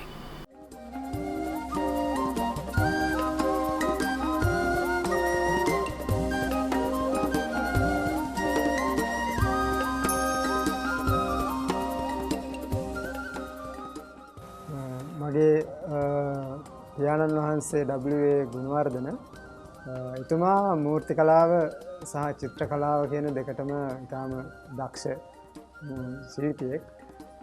මම හිතන්නේ ඒ පිය පාර්ශ්වයෙන් ආපු ජාන මම ලැබපු අධ්‍යාපනය ඒවත් එක්ක තමයි මූර්ති කලාව කියන එක ගොඩක් සාර්ථක කරගන්න පුළුවන්කම ලැබුණේ. මගේ ඒ කියන්නේ පාසල් අධ්‍යාපනය ඒවයේ තියෙන විෂය මාලාවල් වල චිත්‍ර කලාව අධ්‍යයනය කරා. ඊට පසුව විශ්වවිද්‍යාලයට ඇතුළත් වුණායින් පස්සේ තවත් ශිල්පීන් යටතේ චිත්‍ර කලාව හැදෑරුවා. මූර්ති කලාවත් ඒත් එක්කම දියුණු කරගත්තා. මං මේ වෙනකොට විශේෂයෙන් කරලා තියෙන කලා පැත්තෙන් බැලුවොත් එහෙම බුදු පිළිම නිර්මාණය තමයි මගේ දෑතින් ගොඩාක් සිද්ධ වෙලා තියෙන්නේ. චිත්‍ර කලාව පැත්තෙන් බැලුවොත් මම කලාභවන චිත්‍ර ප්‍රදර්ශනයක් පවත්වලා තියෙනවා. මූර්ති කලාව තමයි මූලික වශයෙන් ගොඩක් වෙස මහන්සලා වැඩ කරලා තියෙන්නේ මේ ජීවිත කාලය තුළදී. ඒවයේ ප්‍රධානම දෙයක් හැටියට ගත්තොත් එහෙම ඇමරිකාවේ නිව්ජර්සි වල නිර්මාණය කරන්නට යෙදුන සමාධි බුද්ධ ප්‍රතිමාව අඩි 34ක් උසයි. දැන් ඒ ප්‍රතිමාව තමයි මගේ නිර්මාණ අතරින් සිද්ධ වුණ ඉතා වටිනා කියනම නිර්මාණය. මොකද ලංකාවේ බුදු පිළිම වහන්සේ නමක් නිර්මාණය කරන එක අපිට කලා ශිල්පීන් හැටියට එච්චර අභියෝගයක් නෙමෙයි. නමුත් ඇමරිකාව වගේ රටක අඩි 34ක බුදු පිළිමයක් නිර්මාණය කරනවා කියලා කියන්නේ ඒක අතරම අපේ ජීවිතේ ලබන ලොකුම භාග්‍යයක් හැටියට මම සලකන්නේ. දෙහිවල නවපොළොන්නරු ගල් විහාරය කියන විහාරස්ථානයේ ගල් විහාරයේ වැඩ කටයුතු කරමින් ඉන්න කාලය තුළ නිව්ජර්සි පන්සලේ නායක හාමුදුරුව අපිට මුණ ගැහෙනවා. උන්වහන්සේ තමයි මට කිව්වේ මෙහෙම අපේ පන්සලේ බුදු පිළිම වහන්සේ නම නිර්මාණය කරන්න අදහසක් තියෙනවා. ඒකට ලොකු අභියෝගයක් තියෙන වැඩක්. නමුත් ඒ නිර්මාණය කරන්න පසුබිම හදලා දෙන්නම්. ඒ නිසා ඒකලා පුළුවන් නම් ඒ නිර්මාණය කරන්න කියලා. ඉතින් ගල් විහාරයේ වැඩ කටයුතු නිමා කරලා ඊට පස්ව මම ඇමරිකාව බලා පිටත් වුණා ඒ නිර්මාණය සිදු කිරීම සඳහා. නවපොළොන්නරු ගල් විහාරය කියන විහාරස්ථානය අපි පොළොන්නරුවේ තියෙන ගල් විහාරයේ අනුරුවක් හැටියට රිප්ලිකා එකක් හැටියට තමයි නිර්මාණය වෙන්නේ. එහි කටයුතු ආරම්භ කරලා තිබුණේ දැනට අවුරුදු 30කට 35කට විතර වගේ ඉහත. නමුත් ඊට පස්සේ නිර්මාණය එහෙම මග නතරලා තිබුණා. සතපෙන පිළිම වහන්සේත් ඒ වගේම ආනන්ද ප්‍රතිමාව කියලා සාකච්ඡා වෙන. නමුත් හිටි බුදු පිළිම වහන්සේගේ නිර්මාණ කටයුතු දක්වා නිර්මාණ කටයුතු ඉවරලා තිබුණා. ඊට ඉදිරියෙන් තියෙන සමාධි ප්‍රතිමාව ඊට පස්සේ ගුහාව ඇතුලේ තියෙන පිළිම වහන්සේ සහ කලා නිර්මාණ ඒ කටයුතු ටික ඊට පස්සේ පර්වතය නිර්මාණය කිරීම මේ කටයුතු මග නතරලා තිබුණා. ඉතින් ඒ පන්සලෙත් වැඩ හිටියේ නායක හාමුදුරුවෝ මට සිහිපත් කරා මෙහෙම දෙයක් තියෙනවා කරලා දෙන්න කියලා. ඊට පස්ව තමයි මම ඒ ගල් විහාරයේ ඉතුරු වැඩ කටයුතු ටිකත් ඒ විහාරස්ථානයට කරලා දුන්නේ. කිරුළපන පොලිසිය ඉස්සරහා තියෙන සමාධි ප්‍රතිමාව මගේ දෑතින් මම නිර්මාණය කරපු කලාකෘතියක්. ඊට පස්සේ මාතර තියෙනවා මෙත්තා පදනම කියලා ඒ විහාරස්ථානයේත් මම සාරානාත් බුදු පිළිමේ අනුරුවක් සිද්ධ කරන්නට යෙදුණා. ඊට පස්සේ තවත් මාතරම තවත් බුදු පිළිම වහන්සේලා දෙනමක් නිර්මාණය කරලා තියෙනවා. කොළඹ පැත්තට තව එනවා නම් එහෙම සාන්ති විහාරයේ පිළියන්දල ඒ වගේ තව විහාරස්ථාන රාශියක නිර්මාණ කටයුතු සිද්ධ කරලා තියෙනවා.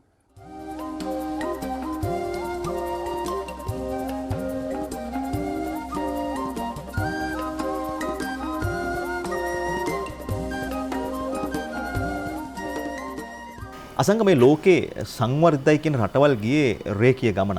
ඒගොල්ලෝ කිසිම ඉවක් බවක් නැතුව රේඛීයව ගමනක් ගියා. සංවර්ධනය ඒගොල්ලෝ මොනවද නොකරේනේ?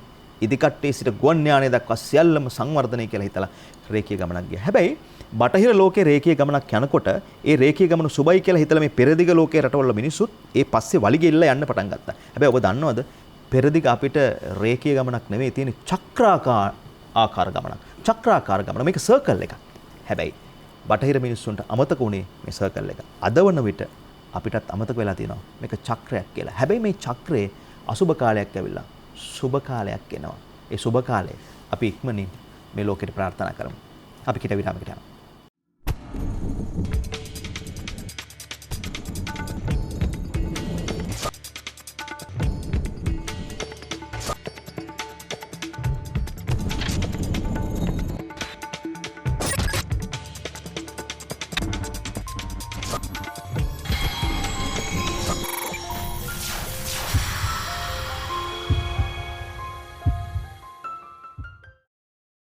වෙසක් සමරන්නේ තෙමඟුල සිහිපත් කරමින්.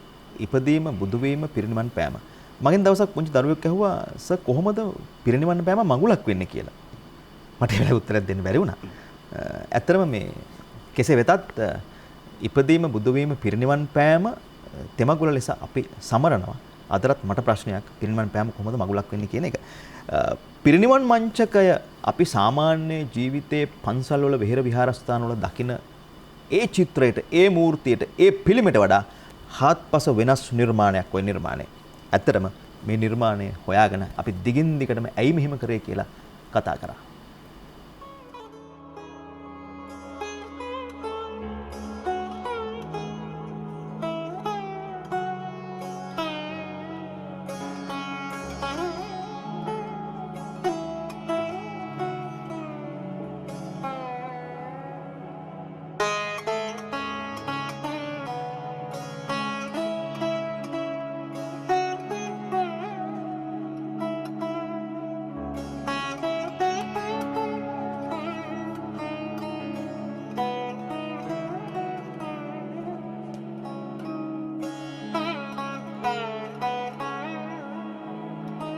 දැන් අපේ හාමුදුරනේ මේ විහාරගේ ගත්තද හාත්පස වෙනස්. අර ඔබ වහන්සේ කියව රන්සිවි ගේක හැඩේ තමයි මේ විහාරගේට ගත්තේ කියලා. මේකත් මහා දැවැන්ත අමාරු කාර්යයක් නේ. ඔව්. ඒ රන්සිවි ගේක ආකාරයට. මට ඕන කළා තිබුණේ හැමතැනම හදලා තියෙන තාල නෙමෙයි අලුත් තාලයකට මේක හදන්න ඕන කියන ආකල්පයක් තමයි මගේ හිතේ තිබුණේ. මම කොහොමදත් පරණ දේවල් වලට නිගරු කරනවා නෙවෙයි. නමුත් මේ විහාරස්ථානයේ හැම ගොඩනැගිල්ලක්ම නව නිර්මාණ හැටියට ඉදිකරේ. ශ්‍රද්ධාව උස්මතු වන නිර්මාණාත්මක චින්තනයක් බුද්ධ චීවරයට වැහිලා තියෙන්න පුළුවන්. කෙනෙක් හිතුවොත් එහෙම නැහැ කියලා නැහැ. බුද්ධ චීවරයට වැහිච්ච නිර්මාණාත්මක චින්තනයන් අතීතයේ ඕනේ තරම් තිබුණා. ඒ චින්තනයන් තිබුණේ පන්සල ඇතුලේ. අපේ හාමුදුරුවොත් එහෙම චින්තනයක්. ඒ නිසා තමයි වෙනස අපි අපේ හාමුදුරුවෝ හොයාගෙන ඉන්නේ. අපේ හාමුදුරුවෝ මං අහන වැදගත්ම ප්‍රශ්න දැන් මේ වගේ පිළිම වහන්සේ නමක් ලංකාවේ කිසිම තැනක නැහැ. ලෝකෙ කිසිම තැනක නැහැ. ඔබ වහන්සේගේ විහාරස්ථානේ විතරයි තියෙන්නේ. දැන් සමාජයේ රැල්ලක් හදා ගන්නවා. අන්න අපේ හාමුදුරුවෝ ධර්මයේ විකෘති කරනවා කියලා. ආවේ නැද්ද මේ නිර්මාණයේ ප්‍රශ්න? ඇත්ත වශයෙන්ම මහත්මයා ආරම්භයේ ඉඳලම ওই ප්‍රශ්නේ ඩිංග ආවා. ඒ නිසාම මම බුදුහාරවංගේ පරිනිර්වාණය පිළිබඳව තියෙන දිව්‍යාවදානය, ඒ වගේම පරිනිර්වාණ සූත්‍රය ආදී ථේරවාදී පොත්පත්, ඒ වගේම පැරණි සංස්කෘත පොත්පත් සියල්ලක්ම කියවලා අධ්‍යයනය කළා. අධ්‍යයනය කරනකොට මට තේරුණා මේක කිසිම වරදක් දෝෂයක් නැහැ. බුද්ධ ප්‍රතිමා නිර්මාණය පිළිබඳව ලෝකයේ ඉලා තියෙන විශ්වනාථගේ පොතේ තියෙන තාමත්ම සුළු පරිච්ඡේදයක් තමයි තියෙන්නේ ප්‍රතිමා නිර්මාණය පිළිබඳව විස්තර වෙන. ඒකේ තියෙන්නේ මෙන්න මේ විදිහේ ශ්ලෝකයක්. නිසන්න ස්ථಿತಿ සහිතේන ප්‍රතිමා සම්ප්‍රකල්පේ. ප්‍රතිමා නිර්මාණ බුද්ධ ප්‍රතිමා නිර්මාණය කරනකොට නිසන්න සිටි පිළිම. සිටි වාඩි වෙලා ඉන්න පිළිම. සහිතේන සැතපි පිළිම. මේ පිළිම තුන ක්‍රම තුන තමයි හැදිය යුත්තේ කියලා ඒ විශ්වනාථ පඬිවරයා උපදෙස් දීලා තියෙනවා. නමුත් වෙනත් ක්‍රම වලට හදන්න එපා කියලා එයා කොහෙවත් කියලා නැහැ. අර තුන තමයි නිසා ජනප්‍රියලාගේ. ලංකාවේ හැදුනේ හිටි පිළිමයි, හිඳි පිළිමයි, සැතපි පිළිමයි. වෙනත් ක්‍රමයකට පිළිම හැදුන්නේ නැහැ. හැබැයි යම් ඔකවාන වල පොළොන්නරු රෝගය වගේ අනුරාධපුර රෝගය පහුකොල්ල එනකොට මේ විකෘති ආකාර ප්‍රතිමා හැදුනා. මාත්මය ආලා ඇති තිවංක ප්‍රතිමාගේ කියලා පොළොන්නරු තියෙන්නේ. තිවංක පිළිම. හින්දු බලපෑම අනුව තුම්පලකට නැමිච්ච ඒ විදිහේ තිවංක පිළිමගේ කියලා එකක් අද දක්වාත් ලංකාවේ සම්භාවිත විහාරයක් තියෙනවා. ඔය මේ සැලීන් සම්දේශික එහෙම කියන්නේ තිවංක නම් දෙපිළිම නැඹද බැසගෙන නේද? මම ගියා මම ඕනෑම ප්‍රශ්නකට මුහුණ දෙනවා. මම පෙන්නුම් කරන නිගණ්ඩුවේ ඉඳලා සෙයියා කියනවා විස්තර කරලා තියෙනවා. සිංහ සෙයියාව, කුක්කුට සෙයියාව, මණ්ඩුක සෙයියාව, ඒ වගේම කාම සෙයියාව, භාවනා සෙයියාව, ඔය විදිහේ බණ පොත්වල තියෙනවා වචන. සෙයියා 8ක් තියෙනවා. තවත් ඒ විදිහට සිංහ සෙයියාව කියලා කියන්නේ සිංහයා නිදා ගන්න ආකාරය. බුදුහාමුදුරුවෝත් අත්වශයෙන්ම වැඩිපුරම නිදාගෙන තියෙන්නේ ඒ සිංහ සෙයියාවෙන් තමයි. ඒ වගේම බුදුහාමුදුරුවෝත් පෙන්වුම් කළා තියෙනවා භාවනා සෙයියාව කියලා. නිදාගෙන භාවනා කරන ආකාරය. ඒක භාවනා සෙයියාව. මම මෙතන මෘත සෙයියාව කියලා මෙතන මෘත කියන සංස්කෘත වචෙන් ගන්නවා මත සෙයියාව කියලා පාලියට අරගෙන තමයි මේ විහාරේ නම් කිරීමට ගත්තේ. මේ වචනෙට මොකද නේ පුරුදු වුණා. මෘතසෙයියාව කියලා එකක් ලෝකේ නෑ. ඒ නමුත් මේ මෘතසෙයියාව කියලා කියන්නේ යම් කිසි කෙනෙක් මැරුණාම යම් කිසි දින ගණනක් දවසක් හෝ දෙකක් හෝ තුනක් හෝ දැන් බුදුහාරවන්ගේ දේහ දින 7ක් තිබ්බයි කියලා සඳහන් වෙනවා. ඒ ගෞරවයට භාජනය වෙන තාලෙට තියෙනවා නම් ඒක තමයි මතසෙයියාව කියලා කියන්නේ. අදත් ඕනෑම ආහාර කෙනෙක් අපවත් වුණොත් උන්වහන්සේගේ දේහය දින 2ක් 3ක් ඔය මතසෙයියාවට අනුව මිනි පෙට්ටියක තැම්පත් කරලා ඒ විදිහට මහජන ගෞරවෝපහාරයට තියෙනවා. පරිනිර්වාණ සූත්‍රය කියවන මොලේ තියෙන ඕනෑම කෙනෙකුට පැහැදිලි වෙනවා බුදුහාමුදුරුවෝ පිරිනිවන් පෑවට පස්සේ අනුරුද්ධ මහ රහතන් වහන්සේගේ උපදෙස් පරිදි මල්ල රජවරු රන් දෝනියක් ගෙනල්ලා කණින් වැඩ කරපු දෝනිය කියලා කියන්නේ පෙට්ටිය මිනි පෙට්ටියක් ගෙනල්ලා බුදුහාරවන්ගේ දේහය අනුරුද්ධ මහ රහතන් වහන්සේගේ උපදෙස් පරිදි උඩුබැලියන් අතට අර ඒ කාලේ ඇම්බාම් කරන ක්‍රමයක් තිබුණා රෙදි වලින් ඔතලා කපු පුළුන් තියලා රෙදි වලින් ඔතලා තෙල් දාලා ඒ වගේ උඩුබැලියන් අතට දින 7ක් මහජන ගෞරවෝපහාරයට ඒ උපවාස කරන සල්ලු වෙන්නේ තැම්පත් කළා. බුදුහාරෝ පිරිනිවන් පාපු තැනම නෙවෙයි. බුදුහාරෝ පිරිනිවන් පෑවේ අර යමක දාලා තියෙන ගල් අතර තිබිච්ච ගල් ආසනය ගල් පොරෝ මත. උන්වහන්සේ පිරිනිවන් පෑවේ සිංහදේවියාවෙන් සැතපීලා. නමුත් දේහය අරගෙන අර පෙට්ටියේ තියලා ඒ උයනම රජවරු ඔටුනු පලංගන මණ්ඩපේ උඩ තමයි අර දින 7 පැහැදිලිවම මහජන ගෞරවෝපහාරයට තිබ්බයි කියලා ඒ පොත්වල සඳහන් වෙලා තියෙනවා. අපේ හැමදෙරුනේ එතකොට ඇයි මේ විදිහට යතුර ඔබ වහන්සේ ඉනේ ගහගෙන ඉන්නේ? ඇයි මේ විහාරගේ වහලා තියෙන්නේ? මහත්මයා මේකයි කාරණේ. බුදුහාමුදුරුවෝ පිරිනිවන් පෑව වෙසක් දවසේනේ.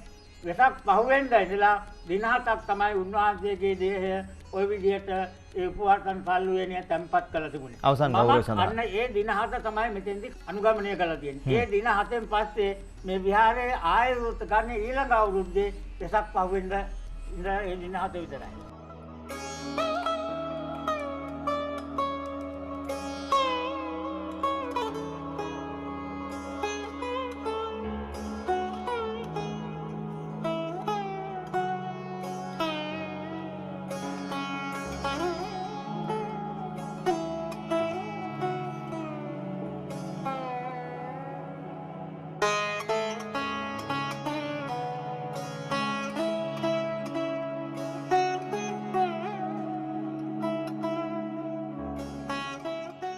අසංක රජගල පුරාවිද්‍යා ස්මාරකය ඇත්තටම මේ රක්ෂිතය ආරක්ෂා කරගන්න එකට පුරාවිද්‍යා දෙපාර්තමේන්තුවට අපි හිසනම ආචාර කරන්න ඕනේ. මොකද මේ අපේ ආචාර්යවුන්ට නැත්තම් මේ අක්කර දහස් ගණනක් හෙබි මේ රක්ෂිතය ආරක්ෂා කරගන්නවා කියන එක ලෙහෙසි නෑ. චෛත්‍යවල පාදම් 200කට ආසන්න සංඛ්‍යාවක්. ඒ තැන්වල නෙලපු බුදු පිළිමවල අවශේෂ වූ කොටස් විශාල සංඛ්‍යාවක් මේ භූමිය තුල තියෙනවා. ඒ වගේම මේ කිසිම කැටයමක් නොකිටු ශිලා නිර්මාණ ගල් පාත්තර ගල් ඇඳන් එතන මහා පුදුම සීතලෙන් ගල් උළුවැස් දැන් ගල් උළුවැස්සක් අපිට ලංකාවේ වෙනත් පුරාවිද්‍යා ස්ථානයකින් දකින්න පුළුවන් දෝ බයිදෝ කියලා ප්‍රශ්නයක් කරනවා. හැබැයි මෙතෙන් ගියාම ගල් උළුවැස්සක් දකින්න පුළුවන්. මේ සියල්ලම පුරාවිද්‍යා දෙපාර්තමේන්තුව ඇහැක් වගේ ආරක්ෂා කරනවා. අන්න ඒක හරි වැදගත්. ඔව් අදටත් ඒවා තිබ්බ විදිහටම තියෙන එක හරි වටිනවා. මේවට වෙනස් කිරීම එකතු කිරීම කරලා සමහර විට ඒ පුරාවිද්‍යා වටිනාකම් විනාශ කරලා දානවට වැඩිය අර අපිට දකින්න සියසින් දකින්න ඒ කාලේ තිබුණු ඒ ඓතිහාසික වටිනාකම් ඒ විදියටම රජකල අදටත් පරිසම්.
දීඝවාපිය පාලනය කළ ලජ්ජතිස්ස කුමරු ගිරිකුම්බිල කියලා හැඳින්වුවේ මේ විහාරස්ථානය. දෙවන මහින්ද රජතුමා අරිත්තාරා විහාරය කියලා හැඳින්වෙන්නේ මේ විහාරස්ථානයට. අද මේක රජගල. මේ විහාරස්ථානය නැත්නම් මේ ඓතිහාසික ස්ථානය මනාව කියවෙනවා භික්ෂුන් වහන්සේලා නැතහොත් රහතන් වහන්සේලා වාසය කරපු බවට. බලන්නකෝ මේ තියෙන්නේ ගල් උළුවැස්සක්. මේක සාමාන්‍යයෙන් තොරතුරු වාර්තා වන ආකාරයට ක්‍රිස්තු පූර්ව 3 වන සියවස දක්වා මේ ස්ථානයේ ඓතිහාසික පසුබිම දිව යනවා. මේක සම්පූර්ණයෙන්ම ගොඩනැගිල්ලක්. පිහිටි ගලක නිර්මාණය වුණු ගොඩනැගිල්ලක්. ඔබට දකින්න පුළුවන් ගල් පතුරු එකතු කරලා බිත්ති බැඳලා භික්ෂූන් වහන්සේලා වෙනුවෙන් නැතහොත් රහතන් වහන්සේලා වෙනුවෙන් භාවනා කිරීම සඳහා පුංචි පුංචි කුටි නිර්මාණය කළා තියෙනවා. නිකමෙට වගේ හිතන්න මේ රෝස්ස කැලේ මැද රහතන් වහන්සේ නමකට නැත්නම් භික්ෂුන් වහන්සේ නමකට උන්වහන්සේ බලාපොරොත්තු වන මාර්ගඵලය ලබා ගන්න මොනතරම්නම් අස්වැසිල්ලක් වෙනවද මේ භූමිය. ඇතැම් වෙලාවට මේ සිසිල් සුළඟ ගත දැවටෙනකොට කුරුල්ලන්ගේ නාදය සහ කෘමීන්ගේ නාදය ඇහෙනකොට පුංචි බයකුත් හිතට නැගෙනවා. මේ ස්ථානය අද තරමක විනාශයට ගිහිල්ලා. ඒ කියලා කිව්වේ පාරිසරික බලවේගات එක්ක සමහර විට කාලයාගේ ඇවෑමෙන් මේ දේවල් නඩත්තු කරන්න කෙනෙක් නැති නිසා විනාශ වෙලා යන්න ඇති. ඒ වුණාට පුරාවිද්‍යා දෙපාර්තමේන්තුවට විශාල වගකීමක් තියෙනවා මේ දේවල් ආරක්ෂා කරලා දීලා අපේ රටේ අනාගත පරපුරට මෙන්න මෙහෙම ස්ථාන තිබුණාය කියන කාරණාව ඉතිරි කරන එක සහ ඒ දේවල් ඉස්සරහට ගෙනියන එක.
සම්පත් මේ එන්නත ගත්තද? නෑ. ඇයි කියලා මං අහන්නේ නෑ. අහන්න පුළුවන් මට ඕන. නෑ. මොකද එන්නත් ක්‍රමවේදය අනුව සමහර විට සම්පත් ලැබෙන දවස තව ඉස්සරහට තියෙනවා වෙන්න පුළුවන්. හැබැයි සමහරුන්ගේ උත්තරේ නම් නෑ. එන්නතට අපි කැමති නෑ. එන්න තෝරන්නේ නෑ කියන මතේ ඉන්න සමහර ඇතැම් පිරිසක් ඉන්නවා. ඒක ප්‍රතික්ෂේප කිරීමේ අයිතිය ඔබට තියෙනවා අනිවාර්යයෙන්ම. හැබැයි ඔබ දන්නවා ලෝකය එහෙම නැත්නම් මේ වෙලාවේ ලෝක සෞඛ්‍ය සංවිධාන මතය සහ විශේෂඥයන්ගේ මතය තමයි කොරෝනාවට තියෙන එකම විසඳුම එන්නත් කරන්නේ නෙවෙයි. හැබැයි මේක හොඳම විසඳුමක් කියන එක. ඒ නිසා සමහර විට මේ මොහොතේ ඔබ දන්නවා රට පුරා එන්නත් කරන වැඩසටහන ක්‍රියාත්මකයි. ඒක ඊළඟ මොහොතේ ඔබට ලැබෙන්න පුළුවන්. ඒ නිසා එන්නත ගැන ඔබ හොයලා බලන්න ප්‍රශ්නයක් නැහැ. හැබැයි එන්නත නිසි වෙලාවෙදී ලබා ගන්න ලැබෙන පළමු අවස්ථාවේ ගන්න කියලා සම්පත් කියන්නේ නේ. ඒක මග අරගන්න එපා කියලාත් කියනවා. ඒ ගැන මතක් කරේ ඔබ පරිස්සමට සෞඛ්‍ය සම්පන්නව ඉන්නවට අපි කැමතියි. අපි පුංචි වෙලාවක්.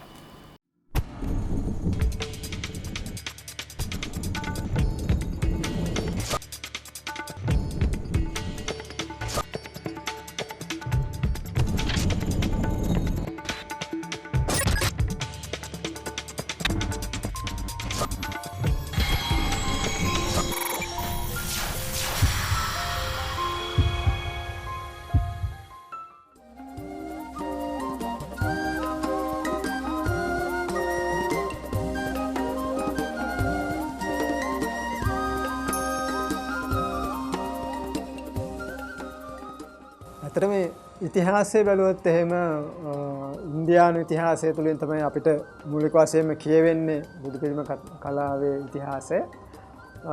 එතකොට ඒක ගන්ධාර සම්ප්‍රදාය කියන මූලික වශයෙන් සම්ප්‍රදායක් දක්වා ගොඩනගෙනවා. ඊට පස්සේ ගන්ධාර සම්ප්‍රදාය කියලා කියන්නේ මහායාන මතවාදත් එක්කම සහ බාහිරව බුදුරජාණන් වහන්සේගේ පෞරුෂය පෙන්නමින් නිර්මාණය කරපු නිර්මාණ තමයි ගන්ධාර සම්ප්‍රදායේ අපිට දකින්න ලැබුණේ. ඊට පස්සේ අපිට මතුරා සම්ප්‍රදාය කියලා බිහි වෙනවා. ඒ කියන්නේ තේරවාදී සම්ප්‍රදාය තුළ තේරවාදය කියවීම තුළින් විශේෂයෙන් ත්‍රිපිටකයේ තියෙන සූත්‍ර පාඨ කියවීම තුළින් එවන් ලපු ආభాෂයත් එක්ක බුදුරජාණන් වහන්සේගේ අධ්‍යාත්මික සහ බාහිර කියන මේ ස්වරූප දෙකම මතුවෙන විදිහට මතුරා සම්ප්‍රදායෙන් බුදු පිළිම නිර්මාණය වෙනවා.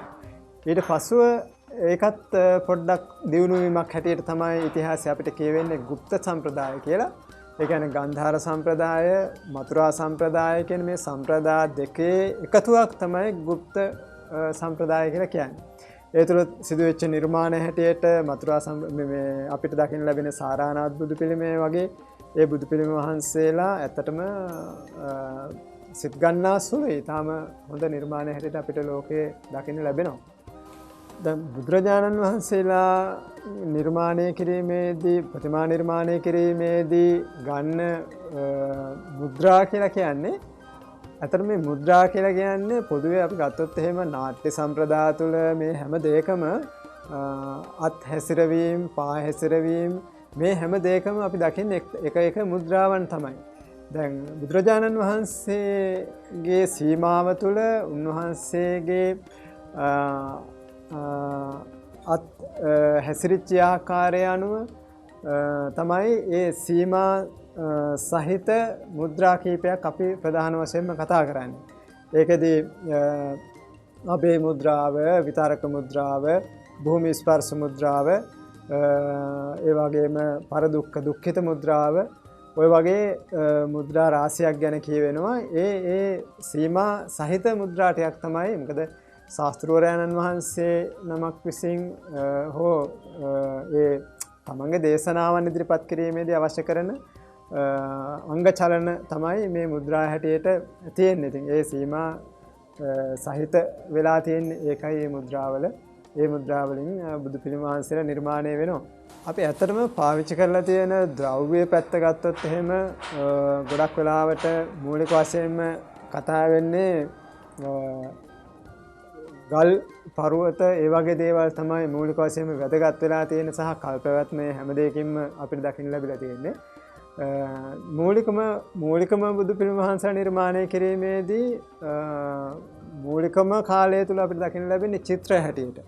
ඊට පස්සේ තමයි මේවා බහු උන්නත විදිහට සකස් කරලා මේ අර්ධ උන්නත විදිහට ඊට පස්සේ බහු උන්නත විදිහට ඊට පස්සේ සම්පූර්ණම ත්‍රිමාන විදිහට බුදු පිළිම වහන්සේලා නිර්මාණය කිරීමේදී ගල් පාවිච්චි කිරීම ඊට පස්සේ තව ඒක කාලෙන් කාලට වෙනස් වෙලා තියෙනවා. ගල් වර්ග තියෙනවා ගොඩක්. ඊට පස්සේ මේ මෑත කාලේ වෙනකොට කෙමිකල් ඒ කියන්නේ කෙමිකල් ಜಾති මිශ්‍ර කරලා වෙලා බුදු පිළිම වහන්සේලා සහ ඕනම කලා නිර්මාණයක් අද වෙනකොට බිහි වෙනවා. ඒකට අපි කියන්නේ ෆයිබර් මැටීරියල්ස් කියන එක. ඒ තුල ගොඩාක් දේවල් කියවෙනවා. ගල් කුඩු, ඊට පස්සේ අපිට පුළුවන් යකඩ කුඩු, මේ හැම දෙයකින්ම අද වෙනකොට ඊටාම නිර්මාණකරණය තුළ කලාව තුළ වුණත් ගොඩාක් වැදගත් නිර්මාණ සිද්ධ වෙනවා. බුදු පිළිම වහන්සේලා නිර්මාණය කිරීමේදීත් මේ විදිහටම ඒ නිර්මාණකරණය සිද්ධ වෙනවා. ඒකදී රන් බුදු පිළිම වහන්සේලා දක්වාමත් ඇවිල්ලා තියෙනවා නිර්මාණ කලාව. ඉතින් ඒ වගේ නිර්මාණ කලාව ගොඩාක් අද වෙනකොට දියුණු තත්ත්වයක පවතිනවා. බුදුරජාණන් වහන්සේලාගේ ප්‍රතිමා නිර්මාණය කිරීමේදී අපි ප්‍රධාන වශයෙන් සැලකිය යුතු කරුණු ටිකක් තියෙනවා. දැන් අද වෙනකොට ඒ සැලකිය යුතු කරුණු ගොඩක් අතපසු වෙලා තියෙනවා සමහර වෙලාවලට.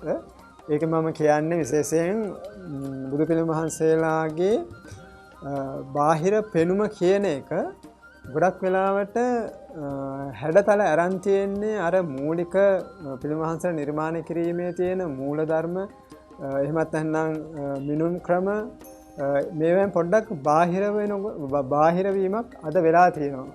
ඒ කියන්නේ නිර්මාණකරණයේදී අපි දකිනවා සමහර මුහුණු රවුම් ගෝලාකාරයි. ඒ වගේම සමහර මුහුණු දිගටි ගතිය වැඩි. දැන් අද වෙනකොට අපි දකිනවා බුදු පිළිම වහන්සේලාගේ මුහුණ ගොඩක් දිගටි. ඒකට හේතු වෙන්න පුළුවනි ඔය ඉන්දියාවේ බිහි වෙන චිත්‍රපට කලාව, ඒවට රංගපාන රංගන දායකත්වය ලබා දෙන ඒ මිනිසුන්ගේ මුහුණු මේ විවිධාකාරයේ කලාකෘතින් වල එන ආభాෂයන් අද බුදු පිළිමයටත් ඇවිල්ලා තියෙනවා ගොඩක් වෙලාවට. ඒ නිසා බුදු පිළිම වහන්සේලාගේ අර තාල ප්‍රමාණ ගණන් මිනුම් ඒවයේ පොඩි දුර්වලතාවයන්ට අද මේ කලාව තුළ ඇත්තටම ඇවිල්ලා තියෙනවා.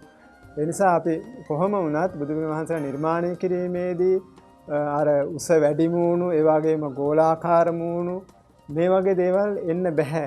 ඒ තුළ පෞරුෂය අපිට දකින්න ලැබෙන්නේ නැහැ. ඒවට හොඳම උදාහරණ අපිට තියෙනවා තිස්ස මහාරාම කෞතුකාගාරයේ තියෙන අවුකුණ බුදු පිළිම වහන්සේටත් මං හිතන්නේ මඟ පෙන්වීමක් කරන්න ඇති ඒ පිළිම වහන්සේ අඩි 5 අඟල් 6ක් විතර උස පිළිම වහන්සේ නමක් තියෙනවා. ඒ මූණු වල තියෙන හැඩතල ඇත්තටම දුටුවන් සිත් පහදවන සුළුයි. ගොඩාක් වෙලා බලා ඉන්න පුළුවන් මුහුණු. ඒ වගේම තමයි අපිට සමාධි පිළිමේ කොහොමත් මේ වෙනකොට ගොඩාක් පොඩි පොඩි වෙනස්කම් වෙලා ඇති ෂේ වීම විවිධ දේවල් වෙලා ඒ වගේ මහා ඉලුක් පල්ලම තියෙන හම්බෙලා තියෙන බුදු පිළිම වහන්සේ ඒ වගේ අර මේ අපිට දකින්න ලැබෙන ඓතිහාසික බුදු පිළිම වල තියෙන පෞරුෂත්වය අද අපිට බුදු පිළිම වල ගොඩක් දකින්න ලැබෙන්නේ නැහැ.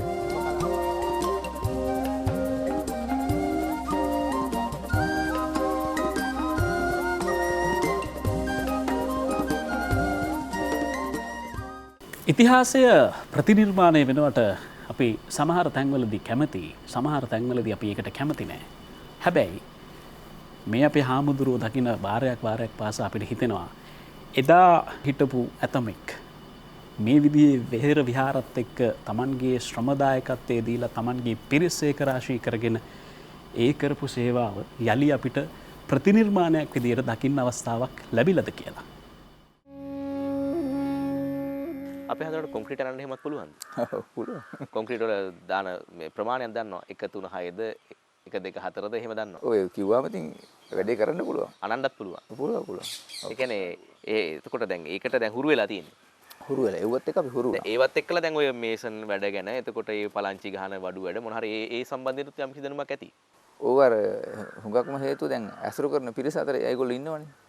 ඒ නිසා දැනුම බෙදා ගන්න පුළුවන්කම තියෙනවා. ඇත්තටම මේ බණම කියන්න විතරක් ඕනේ නැහැ නේද? හාමුදුරුවෝ මං හිතන්නේ බණම කියන්න ඕනේ නැහැ. ඊට අමතරව දැන් අබේගිරිය මේක නතර කරන්න එපා එක්කෝ. දැන් අබේගිරිය විතරක් ඇතිනේ. දැන් මේ ශ්‍රමදාන 90ක් විතර කළානේ. ඒවට නෑ දැන් 150කට ආසන සංඛ්‍යාවක් කරනවා. තව තැන්වල. ඒ තැන් මොනවද? ඒ ශ්‍රමදාන මොනවද? ඒකෙන් පස්සේ අපට ආපු ආරාධනාව ජේතවනේ. ඇත්තටම එක කාලෙක ජේතවනේ කොත් කරල්ල පොකුණක් ගහලා පොඩි පිපිරීමක් වුණා. ඒකෙත් මේ පිළිසකර කිරීම කටයුතු වලට අවශ්‍ය අමුද්‍රව්‍ය දෙන්න සම්බන්ධ කරේ අපිව. අපෙන් ඉල්ලීමක් කරා. අපි ගියා. ජේතවනේ වැඩ කළා. ඊට පස්සේ මිරිසවැටි චෛත්‍යයේ වැලිමලුව සකස් කරා. මේ මෑත කාලේ සකස් කරේ. වැලිමලුව පෙර සකස් කරලා තිබ්බේ නැහැ. වැලිමලුව කොටන්න සහ වැලි අතුරන්න ඉල්ලීමක් කරා. අපි ඒකට සම්බන්ධ වුණා. ඊට පස්සේ සීගිරියේ දැනට ඔබ යන සීගිරියේ ඉහළම පඩිපෙළ දැන් නැවත පිළිසකර කරනවා. ඒවට ගඩොල් අදින්න සිමෙන්ති කලම අදින්න උනා. ඒකටත් අපෙන් ඉල්ලීමක් කරා. අපි සීගිරියත් වැට්ට ගියා. ඉතින් රුවන්වැලිසෑය වැලිමලුව පහුගිය දවස්වල හැදුවා. ඒකෙත් රුවන්වැලිසෑයේ තල්ගස් ටික ගලවන්න මේ අපිට කතා කරේ. තල්ගස් ගලවන්නත් ගියා. ඉතින් මේ විදිහට අපි එතකොට අබේගිරිය, ජේතවනේ, රුවන්වැලිසෑය, මිරිසවැටිය, සීගිරිය මේ පහුගිය කාලේ සම්බන්ධලා ඉන්නවා. ත්‍රිකුණාමලේ කුච්චවේලි පිච්චමල් විහාරය. ඓතිහාසික තැනක්. අර බුදුහාමුදුරන්ගේ කේසධාතුන් වහන්සේලා වැඩම කරගෙන වෙළඳ දෙබෑයෝ ගොඩ බැහැපු තැන. සාමාන්‍යයෙන් අපේ හාමුදුරනේ නිවන් මාර්ගට යනවා නම් නිදහස තියෙන්න එපා. දැන් ඔය කියන විදිහට ඔය කියපු පිළිවෙල කියාගෙන ආවට පස්සේ අපේ හාමුදුරන්ට දවසේ මේ නිදා ගන්නවත් මේ කාලයක් අඩුයිනේ. ඔව් ඒ නිවනම කියන තැන මිදගෙන අපි අපේ දේ විතරක් කරගෙන හිටියොත් හුඟක් දේවල් මගහැරිලා. මට හිතෙනවා යුතුයකම් පිටු කරගෙන වගකීම් ඔක්කොමත් ඉටු කරගෙන නිවන් ගියොත් තනියම නැතු ලොකු පිරිසක් එකතු කරන් ගියහැකි. නැත්තම් එදා බෝසත්යන් නිවන් දකින්න තිබුණා තනින්. ඒ තියෙද්දිනේ මේ විශාල පිරිසක් ගෙනියන්න ඕන තමයි මේ ආපහු ආවේ. නිවන් දකින්න පැති දෙකක් තියෙනවනේ. එකක් ප්‍රතිපත්තිය පැත්තෙන් ඇවිල්ලා භාවනා කරලා එහෙන් නිවන් දකිනවා. අනිත් පැත්තෙන් කුසල් කරන් ඇවිල්ලා ප්‍රඥාවන්ත භාවය වැඩි කරගෙන ඒ පැත්තෙන් නිවන් දකිනවා. මට තේරෙනවා යන්න මම යන්නේ පැත්තෙන් කියලා. අපේ හඳුන්නේ අවසාන වශයෙන් වහන්සේ දෙන පණිවිඩය මොකද්ද? මේ ශ්‍රමදාන හාමුදුරුවෝ විදිහට තරුණ පරම්පරාවට තරුණයෙකු වහන්සේ වහන්සේට අවස්ථාවක් තියෙනවා. මම ජීවිතේ අවිවේකී වුණා. මං ඉදිරියටත් ඒකට කැමතියි. අවිවේකී වෙන්න.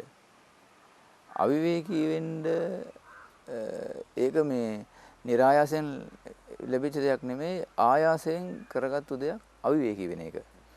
මම තරුණ පරම්පරාවට දෙනවා අවිවේකී වෙන්න කියලා.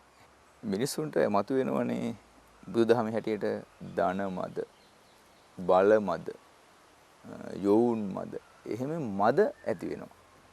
අහදව නේද? මද ඇති වෙනවා. ඒ මදය ප්‍රමාදයට හේතු වෙනවා. මදය ප්‍රමාදයට හේතු වෙනවා.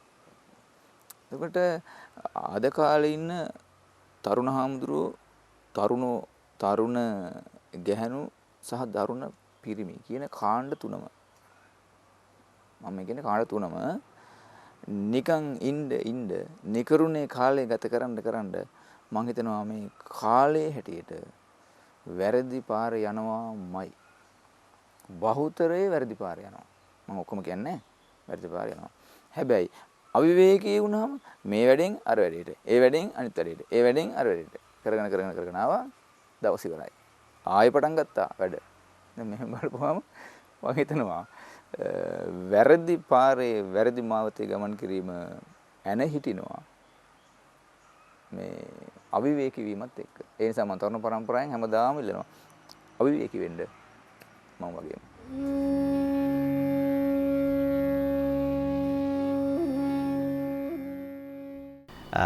ආවා යන වෙලාව හරි. අපි යනවා. අද වැඩසටහනට ගිටාර එකක්, ඩ්‍රම් සෙට් එකක්, තබ්ලාවක්, කීබෝඩ් එකක්, සර්පිනාවක් නැත්නම් ඇටුම් කණ්ඩායමක් අනකවන ශිල්පීන් කවුරුත් නැහැ. අද මේ මැදිරියේ අසංකයි මමයි අපේ කැමරා ශිල්පී මහතුරුයි විතරයි. මේක ඇති කරේ ලෝකය මේක ඇති කරේ මිනිස්සු ලෝකේ හදන්න ගියපු නිසා. මිනිස්සු දකින රාමුව තුල ඉඳන් ලෝකය නිර්මාණය කරන්න ගියපු නිසා. හැබැයි ඒක නෙවෙයි වෙන්න ඕනේ.